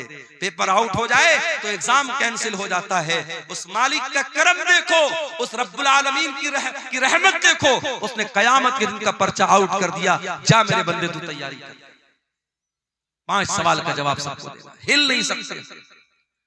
पहला सवाल होगा अनुम्रिही फीमा अफना। ऐ इंसान, तूने अपनी जिंदगी को कहां गुजारा? जब तक तू बच्चा था, ना बालिग था, ना समझ था, तेरे गुनाह नहीं लिखे जाते थे, तेरी गलतियां नहीं लिखी जाती थी। जब तू 12-13 साल का हो गया, लड़की को पीरियड आने लगा, लड़के को दाढ़ी मूछ के बाल आने लगे, ज़ेरे नाप बाल आने लगे, लड़का बालिग हो गया, लड़की बालिग हो गई। अब बालिग होने के बाद से लेकर के अपनी मौत तक, चाहे तू 50 साल तक जिंदा रहा, 60 साल तक जिंदा रहा, 70 साल तक जिंदा रहा, जितनी तुझको जिंदगी मिली मेरे बंदे, तूने बालिग होने के बाद से लेके अपने आखिरी दिन तक तूने क्या क्या किया? चल पूरी जिंदगी का हिसाब दे। अल्लाह 50 साल में, 60 साल में बालिग होने के बाद से लेकर, बचपन का हिसाब नहीं लिया जाएगा। बचपन में जब इंसान ना समझे उसका अल्लाह के हिसाब नहीं होगा। उसके बाद से लेकर के मरने के दिन तक का हिसाब अल्लाह। अन उम्र ही फीमा, कहां गुजारा तूने जिंदगी, चल हिसाब दे। ये पहला सवाल होगा कयामत के दिन के पेपर। दूसरा सवाल, वन शबाबिही फीमा बला, ऐ मेरे बंदे, तू 70 साल दुनिया में रह के आया था, तेरे 40 साल के बाद की जिंदगी तो बड़ी अच्छी गुजरी। मस्जिद का मुतवल्ली भी बन गया, मदरसे का नाज़िम भी बन गया, हाजी साहब भी बन गया, फजर की नमाज में लाठी लेके पहुंचने लगा, कोई गलत काम नहीं करता था, दिन रात अल्लाह अल्लाह करता था, बहुत अच्छी बात है। लेकिन ऐ मेरे बंदे, तू 20 साल से लेकर के 40 साल तक कैसा था? तेरी जवानी कहां गुजरी? तेरी जिंदगी का सबसे खतरनाक पीरियड कहां गुजरा? कहीं ऐसा तो नहीं तू शराब पिया करता था, कहीं ऐसा तो नहीं तू ज़िना किया करता था, कहीं ऐसा तो नहीं तू गंदी मूवीज देखा करता था, कहीं ऐसा तो नहीं तू नाजायज लड़कियों के साथ चैटिंग किया करता था, कहीं ऐसा तो नहीं तू होटलों में नाच गाना देखने जाता था। वअन शबाबिही फीमा बला, मेरे बंदे तू अपनी जवानी का हिसाब दे, तूने कहां गुजारा उसको। गौर कीजिए मेरे भाई, सारी जिंदगी का हिसाब अलग होगा और जवानी का हिसाब अलग। तीसरा सवाल, वन मालिही मिन ऐन इक्तसबहू, तूने माल कहां से कमाया? क्रिप्टो से कमाया, ड्रीम 11 से कमाया, मेटा ओजोन से कमाया, ऑनलाइन हराम एप्स के जरिए कमाया, सट्टा बाजार के जरिए कमाया, जुआ खेल करके कमाया, क्रिकेट पर सट्टा लगा करके कमाया, कैसे कमाया? ये बड़ा मसला हमारे नौजवानों का है। बेरोजगारी बढ़ रही है तो हमारा नौजवान ऑनलाइन जितने जुआ वाले और सट्टा वाले ऐप्स हैं, हमारा नौजवान बड़ी आसानी से उनके चंगुल में फंस जाता है। बेरोजगारी है, कोई काम नहीं है, नौजवान सोचते चलो यार अच्छा है, बैठे बिठाए पैसा आ जाए। मेहनत नहीं करना चाहता, कारोबार नहीं करना चाहता। मेरे भाइयों, आज मुसलमान अगर बिजनेस में पीछे है तो अपनी करतूत से पीछे। वल्लाह हमने गुजरात में देखा, मैं गुजरात में अहमदाबाद में गया, नडियाड में गया, सूरत में गया, मुसलमान अपने बच्चों को नौकरी नहीं करवाते। व्यापारी का बेटा व्यापारी, मारवाड़ी का बेटा मारवाड़ी, मुसलमान वहां अपने बच्चे को व्यापारी बनाता है। चाहे वो छोटी सी दुकान खोल के बैठा है मगर कारोबार कर रहा है, उसका माइंड कारोबारी है। आज इस मुल्क में हमें और आपको अगर अपने वजूद को बचाना है, हमें बिजनेस और कारोबार में भी आगे बढ़ना है। और मैं ये बात इसलिए कर रहा हूं क्योंकि अगर हमने अपने आप को बिजनेस में आगे नहीं बढ़ाया, आगे आने वाले दिनों में बड़ी कठिनाइयां हैं। इन मदरसों, इन मस्जिदों और हमारे दीन की बुनियादों पर जो दिन रात हमले हो रहे हैं, इन हमलों से अपना डिफेंस करने के लिए भी हमें पैसे की जरूरत पड़ती है। आज हम जानते हैं सुप्रीम कोर्ट और हाई कोर्ट में वकीलों की फीस कितनी महंगी होती है। अभी हमारे उत्तर प्रदेश में मदरसों का केस चल रहा था, हाई कोर्ट का फैसला आ गया कि सारे मदरसे जो है गलत है, बंद कर दिया जाए, और 10,000 से ज्यादा जो टीचर थे उनकी नौकरी खतरे में पड़ गई। तो वहां मदरसों की जो एसोसिएशन है उसने इस मामले को सुप्रीम कोर्ट में उठाया और सुप्रीम कोर्ट में बड़ी महंगी वहां के वकीलों की एक सुनवाई की जो फीस होती थी 50-50 लाख रुपए होती थी, वो फीस उन्होंने पेमेंट किया और उसके बाद केस को लड़ा और जज साहब के सामने पूरे मामले को रखा और अल्हम्दुलिल्लाह सुप्रीम कोर्ट का जजमेंट आ गया कि नहीं, इतने सैकड़ों सालों से ये मदरसे चल रहे हैं, इन मदरसों को बंद नहीं किया जा सकता। सुप्रीम कोर्ट ने जजमेंट दे दिया, फैसला दे दिया। मेरे प्यारे साथियों, साथियों, आज अगर कोई बेकसूर है और उसके खिलाफ कोई केस हो गया है, केस को लड़ने के लिए भी पैसे की जरूरत है, मस्जिदों को बनाने के लिए पैसे की जरूरत है, कब्रिस्तान और वक्फ की जमीन को बचाने के लिए आपको फंड की जरूरत पड़ेगी। और फंड कहां से आएगा जब आप बिजनेस में आगे नहीं बढ़ेंगे, जब कारोबार में आगे। इसलिए हराम तरीके मत अपनाओ। कयामत के दिन तीसरा सवाल किया जाएगा, तुमने माल कहां से कमाया।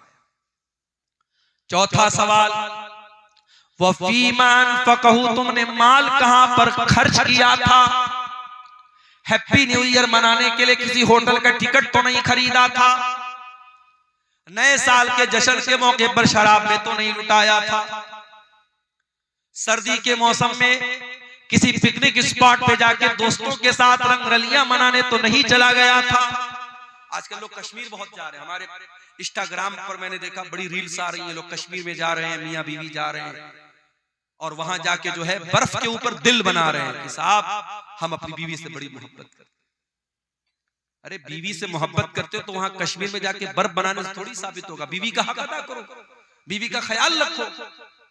कश्मीर जाने के लिए लोगों के पास ठंडा नहीं है और अपने घर में लेटे हैं और अस्सलातु खैरुम मिनन नौम की आवाज आ रही है, तो ये सर्दी में रजाई के अंदर दुबक करके लेटा हुआ है और फजर में नहीं जाता है। पूछो क्यों नहीं जाता है, कहते मौलवी साहब बड़ा ठंडा है, बहुत ठंडा है, बहुत सर्दी है। अपने बिस्तर को छोड़ करके तू 10 कदम दूर मस्जिद में नहीं जा सकता, तेरे लिए बहुत ठंडा है। और इसी दिसंबर के कड़कड़ाते हुए सर्दी और ठंडे में कश्मीर चला जाता है दोस्तों के साथ और मनाली और कुल्लू चला जाता है अपनी फैमिली के साथ। मेरे प्यारे साथियों, इससे पता ये चलता है कि तेरे दिल में अल्लाह की मोहब्बत कितनी है, तेरे दिल में ईमान की मोहब्बत कितनी। चौथा सवाल ये होगा, पैसा कहां खर्च। ये मत सोचो पैसा हमारे बाप का है, पैसा हमने कमाया है, हमारी मर्जी हम जहां चाहे खर्च करें। नहीं, पैसा कहां से आया इसका भी हिसाब देना पड़ेगा, पैसा कहां खर्च किया इसका भी हिसाब देना पड़ेगा। ये जो हराम जगहों पर पैसा लुटाते हो, हिसाब देना पड़ेगा। शायर आ रहा है, शायरी पढ़ रहा है। अभी एक वीडियो मैंने देखा, शायर उल्टी सीधी शायरी पढ़ रहा है और लोग नोटों की बारिश कर रहे हैं।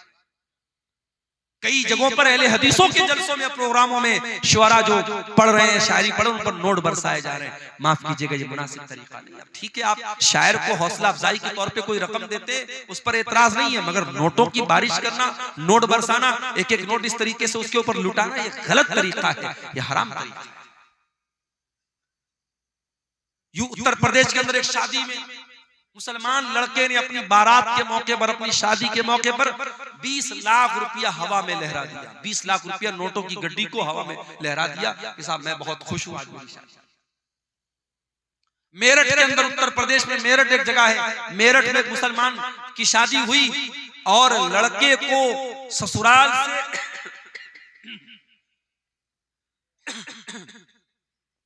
लड़के को ससुराल से 2.5 करोड़ रुपए की रकम मिली और मौलाना साहब जो निकाह पढ़ाने आए तो उनको 11 लाख रुपए कैश। हमारे यहाँ जब ये न्यूज आई तो हमारे बहुत सारे मदरसे के टीचरों ने कहा कि चलो अब वही मेरठ में चल के हम लोग निकाह पढ़ाते हैं। 11 लाख रुपया एक निकाह का मिल रहा है। तो मुसलमान पैसा लुटा रहा है भाई। आज आप जाके देख ले, जितने खाने पीने की दुकानें हैं वहां गैर मुस्लिमों की भीड़ आपको नहीं मिलेगी, मुसलमानों की। ये कबाब की दुकानें, ये बिरयानी की दुकानें, ये चटर पटर सामानों की दुकानें कौन मिलेगा, मुसलमान मिलेगा। अभी मैं कटिहार स्टेशन के बाहर देखा, कोई चाय वाला था, चाय की दुकान पे वो चाय बेच रहा है, हांडी वाली चाय, बड़ी मशहूर चाय भाई। उसकी चाय पीने ज्यादा नौजवान मुसलमान जा रहे हैं और चाय भी पी रहे, साथ में सिगरेट का धुआं भी उड़ा रहे हैं। दौलत अल्लाह की बहुत बड़ी नेमत है। इस दौलत का हिसाब देना पड़ेगा आपको। कहां खर्च किया आपने, कहां से आई ये दौलत, अल्लाह को हिसाब देना पड़ेगा। 5वां सवाल किया जाएगा, व माज़ा अमिला फीमा अलिमा, तूने जो इल्म हासिल किया, हर साल तेरे मदरसे का जलसा होता था, तू परिवार के साथ जलसे में जाता था, औरत भी जाती थी, मर्द भी जाता था। कभी बनारस से कोई आलिम आया, कभी दिल्ली से आया, कभी कलकत्ता से आया, कभी इटावा से आया। तूने उलमा के बयानात को सुना, व माज़ा अमिला फीमा अलिमा, तूने उस इल्म के ऊपर अमल कितना किया? अमल कुछ नहीं किया, अमल कुछ नहीं किया। पिछले साल भी जो बेनमाजी, इस साल भी बेनमाजी।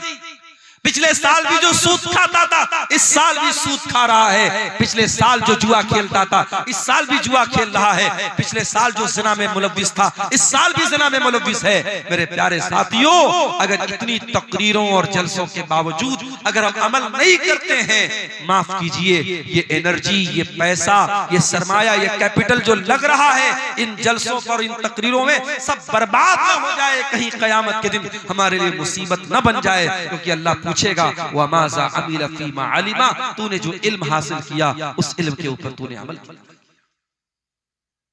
मई जून का महीना आता है, हमसे गर्मी बर्दाश्त नहीं होती। जिसके घर में अल्लाह ताला ने ताकत दी वो एसी लगवाता है, जिसके घर में इस्तिताअत एसी की नहीं वो कूलर लगवाता है, जिसके घर में कूलर नहीं कम से कम पंखा चल रहा है। हमसे गर्मी बर्दाश्त नहीं होती, हम ट्रेन का सफर करते हैं, हम कोशिश करते हैं एसी में सफर करें। गर्मी के मौसम में हम स्लीपर में सफर नहीं कर सकते। मेरे प्यारे साथियों, कभी आपने सोचा और गौर किया कि कब्र की उस 2 गज जमीन के अंदर जब आप जाएंगे, वहां कौन आपको एसी देगा, वहां कौन आपको कूलर देगा, वहां कौन आपको पंखा देगा? अल्लाह के नबी फरमाते हैं, अगर मरने वाले का अमल ठीक नहीं है, उसका अकीदा ठीक नहीं है, उसकी कब्र को उसके ऊपर तंग कर दिया जाएगा, उसकी कब्र को टाइट कर दिया जाएगा, इतना टाइट कर दिया जाएगा उसके बदन की पसलियां एक दूसरे के साथ मिल जाएंगी, और बहुत ही खतरनाक किस्म का फरिश्ता आएगा और ऐसी शक्ल में आएगा, बड़ी हैबतनाक शक्ल में आएगा, और हथौड़े से उसके सर पे मारेगा और वो चिल्लाएगा। वो मरने वाला जो कब्र में है वो चिल्लाएगा, और उसके चिल्लाने की आवाज को इंसान और जिन्नात के अलावा सारी मखलूकात सुनेंगी, सारे जानवर सुनेंगे। वहां उस कब्र के अजाब से बचने की मेरे भाइयों हमने क्या किया? कयामत के दिन जब सूरज 1 मील की दूरी पर होगा, गर्मी से लोग बेहाल होंगे, पसीने में डूबे हुए होंगे। अल्लाह के नबी फरमाते हैं, सबअतुन युज़िल्लुहुमुल्लाहु फी ज़िल्लिही यौमा ला ज़िल्ला इल्ला ज़िल्लुहु। कयामत के दिन 7 लोग ऐसे होंगे जिनको अल्लाह ताला अपने अर्श का साया देगा, और जिसको अल्लाह ताला अर्श का साया दे देगा उसको एसी की जरूरत नहीं पड़ेगी, उसको कूलर की जरूरत नहीं पड़ेगी, उसको गर्मी ही नहीं लगेगी, उसको पसीना ही नहीं बहेगा। समझो अल्लाह ताला अपनी स्पेशल एसी दे देगा कयामत के दिन। किसको? 7 लोग। नंबर 1, अल इमामुल आदिल, अदल इंसाफ करने वाला इमाम। इमाम किसको बोलते हैं? मस्जिद में नमाज पढ़ाने वाला इमाम यहां मुराद नहीं है। इमाम से मुराद वो इंसान है जिसके हाथों में लोगों की बागडोर हो, जो अपने इलाके का सरपंच हो, अपने इलाके का सरदार हो, अपने शहर का जिम्मेदार हो, अपने रियाया का बादशाह हो, अपने इलाके का वजीर हो, जिसके हाथ में हुकूमत हो, प्रशासन हो, एडमिनिस्ट्रेशन हो, उसको अल्लाह के नबी ने इमाम कहा है। और इमाम की पहचान ये होनी चाहिए, वो इमाम आदिल, जिसके हाथ में हुकूमत हो, वो किसी के साथ अन्याय न करे, अत्याचार न करे, जुल्म न करे। अगर हुकूमत है और अत्याचारी है, वो जालिम है, अल्लाह के उसकी बड़ी सख्त पकड़। नंबर 2, वशाफुन नशा फी इबादतिल्लाह, और अल्लाह ताला कयामत के दिन अपने अर्श का साया उस इंसान को देगा, उस नौजवान को देगा जिसकी जवानी अल्लाह की इबादत में गुजरी हो। जवानी अल्लाह की इबादत में गुजरी, जिसकी जवानी मस्तियों में, हराम कामों में, अय्याशी में न गुजरी हो, जिसने अपनी जवानी को अल्लाह की इबादत में गुजारा। शेख सादी कहते हैं, दर जवानी तौबा करदन शेवे पैगंबरी, वक्त पीरी गुर्गे जालिम की शवत परहेजगार। अरे जवानी में तौबा करो, जवानी में तौबा करना और अल्लाह की तरफ लौट के आ जाना, ये पैगंबरों का तरीका है, ये नबियों का तरीका है। बुढ़ापे में तो जालिम भेड़िया भी शरीफ बन जाता है। बुढ़ापे में तौबा कर ली तो कौन सा कमाल कर। तौबा करना है तो जवानी में करो, नमाज की आदत डालना है जवानी में डालो। हज और उम्रा अगर अल्लाह ने दौलत दी है, हज और उम्रा जवानी में जाके करो, अपनी बीवी को लेके जाओ, जवानी में कराओ मेरे प्यारे साथियों।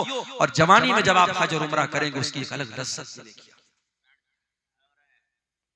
उसके बाद फरमाया वरजुलानी तहाब्बा फिल्लाहि इज्तमा अलैहि व तफर्रका अलैहि, और दो लोग आपस में मोहब्बत करते हो अल्लाह के लिए, मिलते हो तो अल्लाह के लिए, जुदा होते हो तो अल्लाह के लिए। मुझे मालूम है सीमांचल के इस इलाके में बहुत मोहब्बतें भी मुझको मिलती हैं। बाज इलाकों में जाता हूँ, 70 साल का बूढ़ा आता है, मुझे बड़े खुश होकर के मुझसे मुसाफा करता है और बड़ी खुशी के साथ कहता है मौलाना आज तक आपको यूट्यूब में देखते थे, आज पहली बार रियल देखे। ऐसी बूढ़ी औरतों के फोन भी मेरे पास आते हैं जो कहती है कि मौलाना रात में आपकी तकरीर सुने बगैर नहीं सोती, मेरा कोई रिश्ता नहीं है, कोई रिलेशन नहीं है, मैं उनके इलाके का नहीं हूं, फिर ये मोहब्बत क्यों है?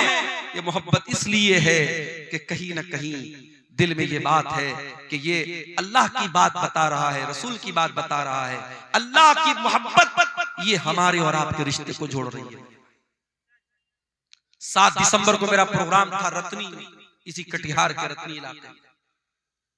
मजबूरी आ सकती है, मिस हैपनिंग आ सकती है। शनिचर का दिन था, प्रोग्राम में मैं नहीं आ सका, छुट्टी नहीं मिल पाई। जिम्मेदारान मुझे आखिरी दिन तक फोन करते रहे। मैं 1 हफ्ता पहले उनको बता दिया मैंने कि देखिए बहुत सख्ती हो गई है, छुट्टी नहीं मिल रही, लेकिन प्रोग्राम में मैं नहीं आ पाया। बाद में बहुत लोग नाराज भी हुए, लोगों ने वहां कमेटी वालों को कहा कि लोगों ने झूठ मूठ बात नहीं की, मौलाना से नाम दे दिया। हम सबको ये बात समझनी चाहिए, जलसे के मैनेजमेंट कमेटी को भी समझना चाहिए और आम पब्लिक को भी ये समझना चाहिए कि जिस मुकर्रिर को हम बुलाते हैं वो भी इंसान है, उसके साथ मजबूरी आ सकती है, उसके साथ कोई हादसा हो सकता है, और खास तौर से अगर वो इंसान किसी इदारे के साथ जुड़ा है, किसी बंधन में है, किसी मुलाजमत में है, तो फिर उसके साथ और मजबूरियां भी हो सकती हैं। हमें तमाम बातों का लिहाज रखना चाहिए। मोहब्बत कभी कभी बहुत भारी पड़ जाती है। अब कहीं मैं नहीं पहुंच पाया, जलसे वाले जानते मेरी मजबूरी है, लेकिन आम पब्लिक नहीं जानती। आम पब्लिक जलसे वालों को दोषी करार देती है और वो लोग नहीं समझते कि भी किसी मजबूरी की वजह से मौलाना नहीं आ पाए। तो अल्लाह के नबी फरमाते कि 2 लोग जो मोहब्बत करते हो अल्लाह के लिए, पैसे के लिए मोहब्बत बहुत होती होगी, जमीन जायदाद के लिए मोहब्बत बहुत होती होगी। नेताजी आते हैं आपके पास, बड़ी मोहब्बत की बात कर रहे हैं, नेताजी वोट लेने के लिए आते हैं, साल भर वोट मिल जाता है, फिर 5 साल गायब हो जाते हैं। मगर वो मोहब्बत कि रात में आप जब दुआ के लिए हाथ उठाते हैं तो आप दुआ करते हैं, वो मोहब्बत अल्लाह की। वो मोहब्बत के इंसान मर गया, इसी इलाके के जो बुजुर्ग उलमा दुनिया से चले गए, आज भी हम उनको याद करते तो उनके लिए दुआ करते हैं। ये मोहब्बत अल्लाह के लिए होती है। वरजुलानी तहाब्बा फिल्लाहि, कयामत के दिन अल्लाह ताला अपने अर्श का साया उन 2 लोगों को देगा जो आपस में मोहब्बत करते हो अल्लाह के लिए, मिलते हो तो अल्लाह के लिए, जुदा होते हो तो अल्लाह के लिए। वरजुलुन क़ल्बुहु मुअल्लक़ुन फिल मसाजिद, और वो इंसान भी कयामत के दिन अल्लाह के अर्श का साया पाएगा जिसका दिल मस्जिद में अटका हो। हमारा दिल तो मोबाइल में अटका रहता है, 1 मिनट के लिए मोबाइल डिस्चार्ज हो जाए हम बेचैन हो जाते। कभी वो बेचैनी नमाज के लिए क्यों नहीं पैदा होती? आप मार्केटिंग करने गए मंगल बाजार, असर का टाइम आया, आप 2 मिनट 5 मिनट निकाल करके बाजू की मस्जिद में नमाज नहीं पढ़ सकते थे क्या? शाम को आप कहीं दोस्तों के साथ घूमने गए, इशा की जमात का टाइम निकल गया, घर वापस आए, आप घर वापस आकर के इशा की नमाज नहीं पढ़ सकते थे क्या? अगर नमाज की फिक्र होगी, नमाज की टेंशन होगी, नमाज की चिंता होगी, आप कहीं भी चले जाएं आपको नमाज की फिक्र लगी रहेगी। वरजुलन क़ल्बुहु मुअल्लक़ुन बिल मसाजिद, जिसका दिल मस्जिद में अटका हो। अल्लाह के प्यारे नबी को नमाज की इतनी चिंता होती थी, इतनी फिक्र होती थी कि जब जंगे खंदक का मौका आया और दुश्मनों से लड़ाई का टाइम चल रहा था, दुश्मन हमला कर रहे थे, अल्लाह के नबी और सहाबा अपना डिफेंस कर रहे थे। उसी हालत में असर की नमाज का टाइम हो जाता है और जंग इतने जोर से चल रही थी कि जंग को रोक करके नमाज पढ़ने का टाइम नहीं था। यहाँ तक कि सूरज गुरूब हो गया और मगरिब का टाइम आ गया और असर की नमाज कज़ा हो गई। अल्लाह के प्यारे नबी किसी पर बद्दुआ नहीं करते थे, किसी के बारे में बुरा भला नहीं बोलते थे, लेकिन जब उन लोगों की वजह से आपकी असर की नमाज कज़ा हो गई, आपने बड़े गुस्से में बद्दुआ दी और आपने फरमाया मला अल्लाहु बुयूतहुम व कुबूरहुम नारा, अल्लाह उनके घरों को जहन्नम की आग से भर दे, अल्लाह उनकी कब्रों को आग से भर दे। शगलूना अनिस सलातिल वुस्ता, उनकी वजह से हमारी फजर की नमाज चली गई, माफ कीजिएगा असर की नमाज, उनकी वजह से हमारी असर की नमाज चली। नबी की एक नमाज छूटी है, छूटी भी नहीं कज़ा हुई है, नबी को इतनी तकलीफ पहुंची कि नबी ने बद्दुआ की है। मेरे प्यारे साथियों, कभी गौर करना, रात भर जलसा सुनने के बाद अगर जानबूझ करके हम फजर की नमाज नहीं पढ़ते और इसको मामूल बना के रखा है हमने, हम अल्लाह को क्या जवाब देंगे। अल्लाह के नबी फरमाते हैं कयामत के दिन अल्लाह तबारक व तआला अपने अर्श का साया उस इंसान को देगा जिसका दिल मस्जिद में अटका हो। और कभी कभी मस्जिद में जाया करो तो ये मत सोचा करो मस्जिद में झाड़ू लगाना ये मस्जिद के मुअज्जिन का काम, उसको हकीर मत समझो। अरे मौका मिले तो मस्जिद की लैट्रीन को खुद साफ कर दो, मस्जिद के फर्श को खुद साफ कर दो। क्या पता जब अल्लाह ताला के नेकियों की कमी पड़ जाए तो यही एक नेकी हमारे काम आ जाए और अल्लाह कह दे कि मेरा ये बंदा मस्जिद में नमाजियों के लिए गंदगी साफ कर देता था, ये मस्जिद में झाड़ू लगा देता था, ये नमाजियों के लिए मस्जिद को साफ कर देता था। मेरे प्यारे साथियों, मस्जिद से अपने ताल्लुक को मजबूत करो, मस्जिद से अपने रिश्ते को मजबूत करो। अल्लाह के नबी फरमाते हैं वो इंसान जिसका दिल मस्जिद में अटका हो उसको क़यामत में अल्लाह अपने अर्श का साया देगा। नंबर 6, वरजुलुन दातहुम रातुन ज़ातु मनसबिन व जमालिन फ़क़ाल इन्नी अख़ाफ़ुल्लाह, और वो इंसान भी क़यामत के दिन अल्लाह के अर्श का साया पाएगा जिसको कोई खूबसूरत औरत और पैसे वाली औरत, मलका औरत, हुकूमत वाली औरत गुनाह की दावत दे और वो ये कह के ठुकरा दे कि मैं अल्लाह से डरता हूँ। ज़िना का मौका मिले, बदकारी का मौका मिले और वो ठुकरा दे उस पाक दामन इंसान को अल्लाह के नबी फरमाते हैं कयामत के दिन अल्लाह अपने अर्श का साया देगा। आज हमारा नौजवान क्या कर रहा है मेरे भाई? जिना के मौके तलाश कर रहा है, किसी लड़की का नंबर मिल जाए बार बार उस लड़की को फोन करके तंग करना, किसी का कोई फेसबुक आईडी मिल जाए। कितनी मुसलमान लड़कियां जो फेसबुक चलाती शिकायत करती हैं, अच्छे खासे जो बड़े दीनदार किस्म के लोग हैं जो दिन रात फेसबुक पर दीन की बातें करते हैं, वो भी प्राइवेट चैटिंग करने की कोशिश करते हैं। मोहतरमा आप क्या कर रही हैं, क्या खा रही हैं? मेरे भाइयों, जिना के मौके तलाश मत करो। अगर अल्लाह ने आपको जिना से बचाया है, बदकारी से बचाया, अल्लाह का शुक्र अदा करो, मौका मत तलाश करो। अगर आज तक अल्लाह ताला ने आपके दामन को इस गंदगी से बचा के रखा है, अपने भाइयों से भी कहता हूं, अपनी बहनों से भी कहता हूं, आइंदा जिंदगी में भी अपने दामन को बचा के रखो। इसलिए कि अगर गुनाह का मौका मिल रहा है तो ये शैतान की बहुत बड़ी चाल है और अल्लाह की तरफ से बहुत बड़ी आजमाइश है। और इस अगर गुनाह का मौका मिलेगा और फिर अपने आप को गुनाह से बचाना फिर आसान काम नहीं होगा। अल्लाह के नबी फरमाते हैं वो इंसान जिसको कोई खूबसूरत औरत और पैसे वाली औरत गुनाह की दावत दे और वो ये कह के ठुकरा दे कि मैं अल्लाह से डरता हूं, उस इंसान को अल्लाह ताला क़यामत में अपने अर्श का साया देगा। उसके बाद फरमाया वरजुलुन तसद्दक़ बिसदक़तिन फ़अख़फ़ाहा हत्ता ला तअलम शिमालुहु मा तुनफ़िक़ु यमीनुहु।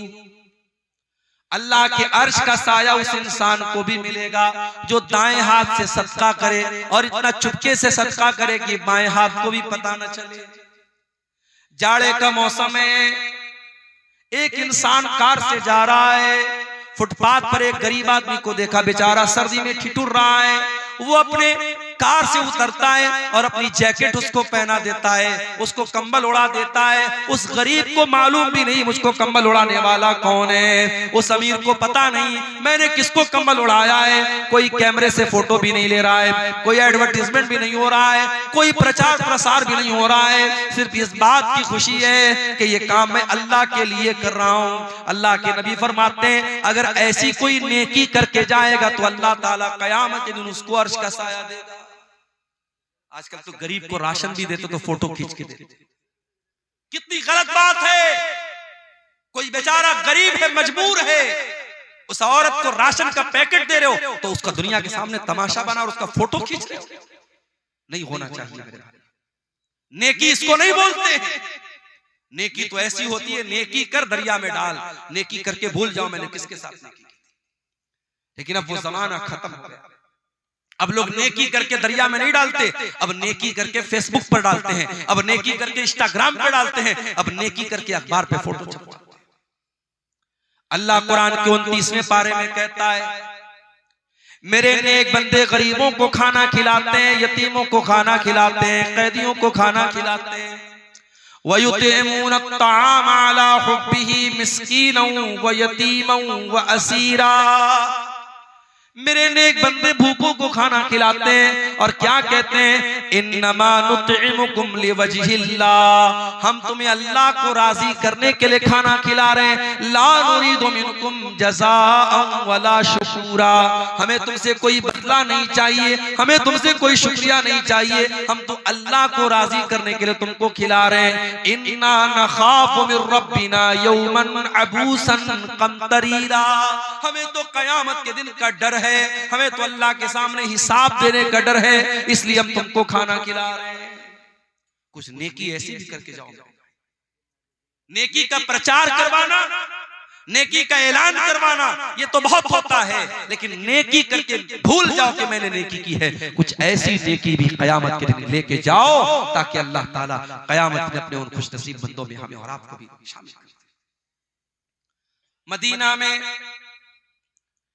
गरीबों के घर में महीने की पहली तारीख को रात में अल्लाह का कोई बंदा आता था, महीने भर के राशन की बोरी उनके घर में लाके रख देता था। घर वाले सुबह दरवाजा खोलते थे, देखते थे महीने भर का राशन रखा हुआ है। मदीना के सैकड़ों घरों का परिवार चलता था, लेकिन लोगों को पता नहीं था कि कौन अल्लाह का बंदा है जो रातों में राशन लाके देता है। कुछ दिनों के बाद मदीना में एक इंतकाल हो गया, एक मैयत हो गई। मैयत को जब नहलाया जाने लगा, जब मैयत के बदन से कपड़ा उतारा जाने लगा, उस मैयत की पीठ के ऊपर मोटे मोटे बोरे के निशान नजर आने लगे। लोग हैरान हो गए, ये तो जो मरने वाला इंसान है ये तो नबी के खानदान से ताल्लुक रखता है, ये तो नबी के नवासे का बेटा है, ये तो हुसैन इब्न अली का बेटा अली बिन हुसैन है, इसकी पीठ पर मोटे मोटे निशान क्यों है? ये तो बोरी नहीं उठाता था, ये तो बोझ नहीं उठाता था, इस इंसान की पीठ पर ये मोटे मोटे निशान कैसे हैं? ये खबर पूरे मदीना में फैल गई। मदीना के उन गरीब परिवारों तक भी ये खबर गई।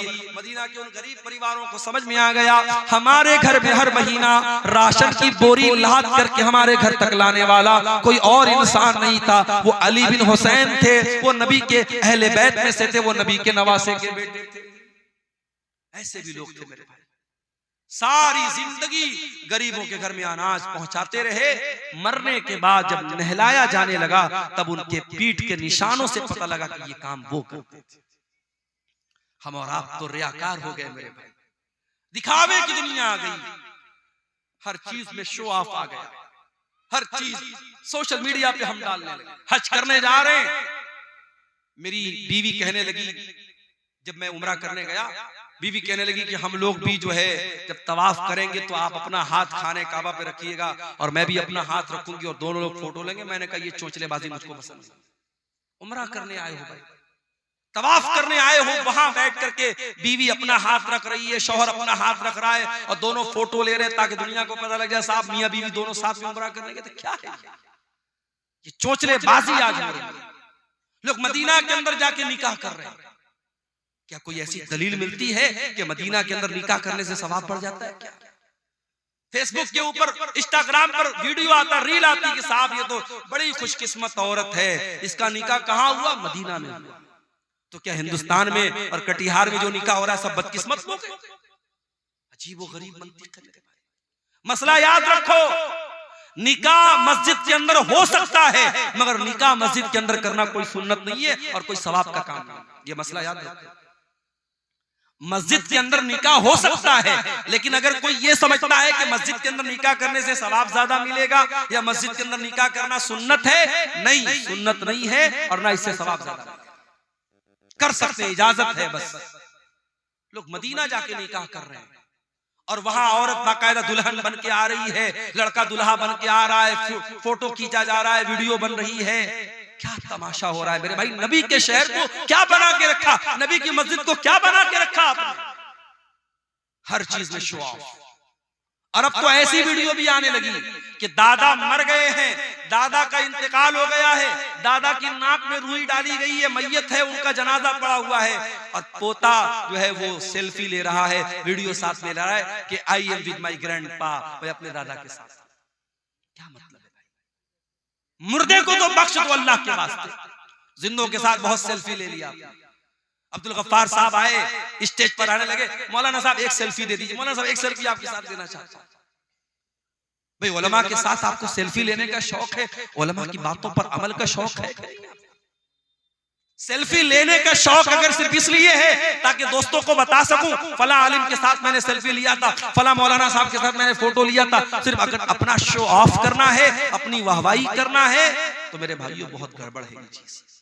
हाँ, अगर आपको किसी आलिम से मोहब्बत है, उसकी तकरीरों को आप सुनते हैं और फिर उसकी बातों पर अमल भी करते हैं और फिर वो आलिम आपके इलाके में आता है और आपने कहा मौलाना आपसे बड़ी मोहब्बत करता हूँ, एक फोटो दे दीजिए, तो ठीक है, मौलाना लोग भी आपका दिल नहीं तोड़ेंगे, वो आपके साथ सेल्फी ले लेंगे, मगर सिर्फ सेल्फी लेने का मकसद वाहवाही करना है तो ये गलत है।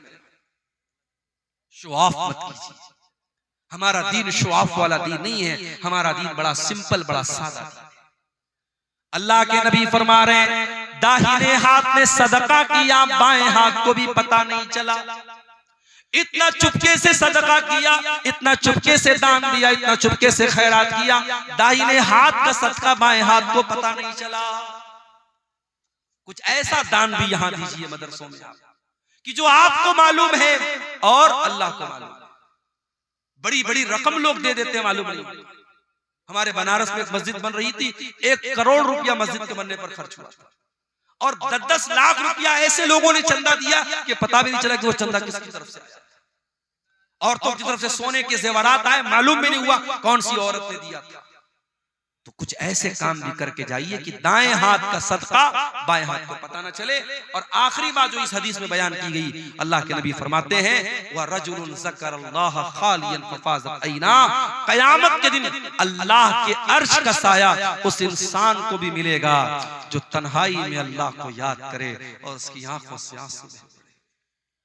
मेरे भाइयों, अगर आपका दिल कुरान सुन करके भी नहीं रोता है, आपकी आंखों से कब्रिस्तान की कब्र देख करके भी आंसू नहीं निकलते हैं, इसका मतलब कि दिल की जमीन बंजर हो चुकी है, दिल के अंदर से ईमान खत्म। कभी कभी रात के सन्नाटे में अपने कमरे में बैठ करके अल्लाह को याद करो। मेरे प्यारे भाइयों, अपने माजी में किए गए गुनाहों को हम याद करें, अपनी गलतियों को याद करें और मालिक के रहमत को याद करें। मालिक के सामने आंसू बहा लें, मालिक के सामने रो लें, मालिक के सामने गिड़गिड़ा लें, मालिक से तौबा कर लें। अल्लाह की कसम, ये चंद आंसू हमारी मगफरत के लिए काफी हो जाएंगे। अल्लाह के प्यारे नबी फरमाते हैं, ऐना नीला तमस्सुहु मन्नार, 2 आंखें ऐसी हैं जो जहन्नम के अंदर नहीं जा सकती हैं। ऐनुन तारुस, ऐनुन बातत तारुसु फी सबीलिल्लाह, एक वो आंख है जो अल्लाह की राह में चौकीदारी कर रही है, जो अल्लाह की राह में बॉर्डर पर दुश्मनों से अपने देश की हिफाजत कर रही है, अपनी सरहद की हिफाजत कर रही है। व ऐनुन बकत मिन खशियतिल्लाह, और वो एक आंख जो अल्लाह के खौफ से, जिस आंख से आंसू बहता है, वो आंख भी जहन्नम की आग में नहीं जाएगी। इन आंखों से अगर अल्लाह के खौफ से चंद आंसू बह पड़े मेरे भाइयों, तो ये आंसू हमारी जहन्नम की आग को बुझाने के लिए इंशाअल्लाह काफी हो जाएंगे। और ये भी याद रखो, सर्दी जब बहुत ज्यादा होती है ना, तो हम घरों से नहीं निकलते। अभी तो सर्दी नॉर्मल है, लेकिन जनवरी में हो सकता है सर्दी ज्यादा पड़ेगी। जब सर्दी ज्यादा पड़ती है तो कोहरा बहुत ज्यादा हो जाता है, लोग अपने घर से नहीं निकलते। आपको मालूम है सर्दी का ज्यादा होना भी जहन्नम के अजाब की एक निशानी है। अल्लाह के नबी फरमाते हैं जहन्नम साल में 2 मरतबा सांस लेती है। जो गर्मी पड़ती है, सख्त गर्मी जो मई जून की गर्मी पड़ती है, वो जहन्नम के सांस लेने की वजह से पड़ती है, और जो कड़ाके की सर्दी पड़ती है वो जहन्नम के सांस लेने की वजह से पड़ती है। ये सही बुखारी और सही मुस्लिम की सही रिवायत है। तो मेरे अजीजों, मेरे नौजवान साथी, अपनी जिंदगी का मकसद अल्लाह को राजी करना बनाओ। मेरे भाई, दुनिया वालों के चक्कर में मत पड़ो। दुनिया वालों को खुश करने के लिए कोई काम करोगे, आज लोग खुश होंगे, कल गाली देंगे। दुनिया वालों की मोहब्बत कब बदल जाएगी नहीं मालूम। अल्लाह की मोहब्बत अगर हासिल हो गई मेरे प्यारे साथियों, तो इंशाअल्लाह वो कभी नहीं मिटेगी। अल्लाह को राजी कर लो। अल्लाह के नबी फरमाते हैं जो लोगों को नाराज करके अल्लाह को राजी करेगा, अल्लाह उसके लिए काफी हो जाएगा। और जो अल्लाह को नाराज करके लोगों को खुश करेगा, अल्लाह उसे लोगों के हवाले कर देगा। फिर अल्लाह अपनी नजर करम उसकी तरफ नहीं करेगा। मेरे नौजवान साथियों, अपनी जवानी की अहमियत को समझो और जवानी में तौबा करो और जवानी को गुनाहों से दूर करो। ये जितने गलत काम आज हो रहे हैं हमारे नौजवानों के अंदर, इन्हें देखकर वाकई में अफसोस होता है, तकलीफ होती है कि आज इस उम्मत का नौजवान कहां जा रहा है। जब सुबह हम 4 बजे रोड पर निकलते हैं, गैर मुस्लिम नौजवान हाईवे पर कसरत कर रहे हैं। कोई पुलिस की में जाने की तैयारी कर रहा है, कोई आर्मी में जाने की तैयारी कर रहा है। अपने दुनिया की नौकरी के लिए और दुनिया के मकसद के लिए एक गैर मुस्लिम नौजवान सुबह 4 बजे उठ करके सड़क पर, वो भी टी-शर्ट पहन करके, लोअर पहन करके वो कसरत कर रहा है। और हमारा मुसलमान नौजवान रात में सिगरेट पी करके और जुआ खेल करके और शराब पी करके पड़ा हुआ है बिस्तर के ऊपर और फजर की नमाज में गायब है। मेरे प्यारे साथियों, ये सूरत हाल बड़ी तकलीफदेह है, ये सूरत हाल बड़ी तकलीफदेह है। आज उम्मत के नौजवानों को आगे बढ़ने की जरूरत है। हमारी तारीख बड़े रोशन नौजवानों से भरी पड़ी है। हमने तारीख में उकबा इब्ने नाफे को देखा है, जिसने बहरे अतलस में अपने घोड़ों को दाखिल किया था और कहा था अल्लाह की कसम, मोहम्मद के रब की कसम, अगर मुझे मालूम हो इस दरिया के उस पार भी कोई मखलूक रहती है तो मैं अल्लाह की राह में अपने घोड़ों को पानी में डाल दूंगा और जाकर के उस कौम से जंग करूंगा जब तक कि वो ला इलाहा इल्लल्लाह और मोहम्मद रसूलुल्लाह का कलमा नहीं पढ़े। हमारी कौम तो बहादुरों की कौम रही है मेरे भाई, हमारी तारीख तो बहादुरों की तारीख रही है। ये बुज़दिली की चादर हटा दो, ये मायूसी की चादर हटा दो। इस मुल्क की तारीख बड़ी रोशन रही है। इस मुल्क को आजाद कराने में मौलाना अबुल कलाम आजाद, मौलाना हसरत मोहानी और इसी तरीके से बहुत सारे उलमाए किराम ने अपनी कुर्बानियां दी हैं। आज इस मुल्क में जो हालात हम देख रहे हैं, हम मायूस ना हो। इंशाअल्लाह अगर हम मेहनत करेंगे, स्ट्रगल करेंगे, मुल्क के हालात की तस्वीर भी इंशाअल्लाह बदलेगी।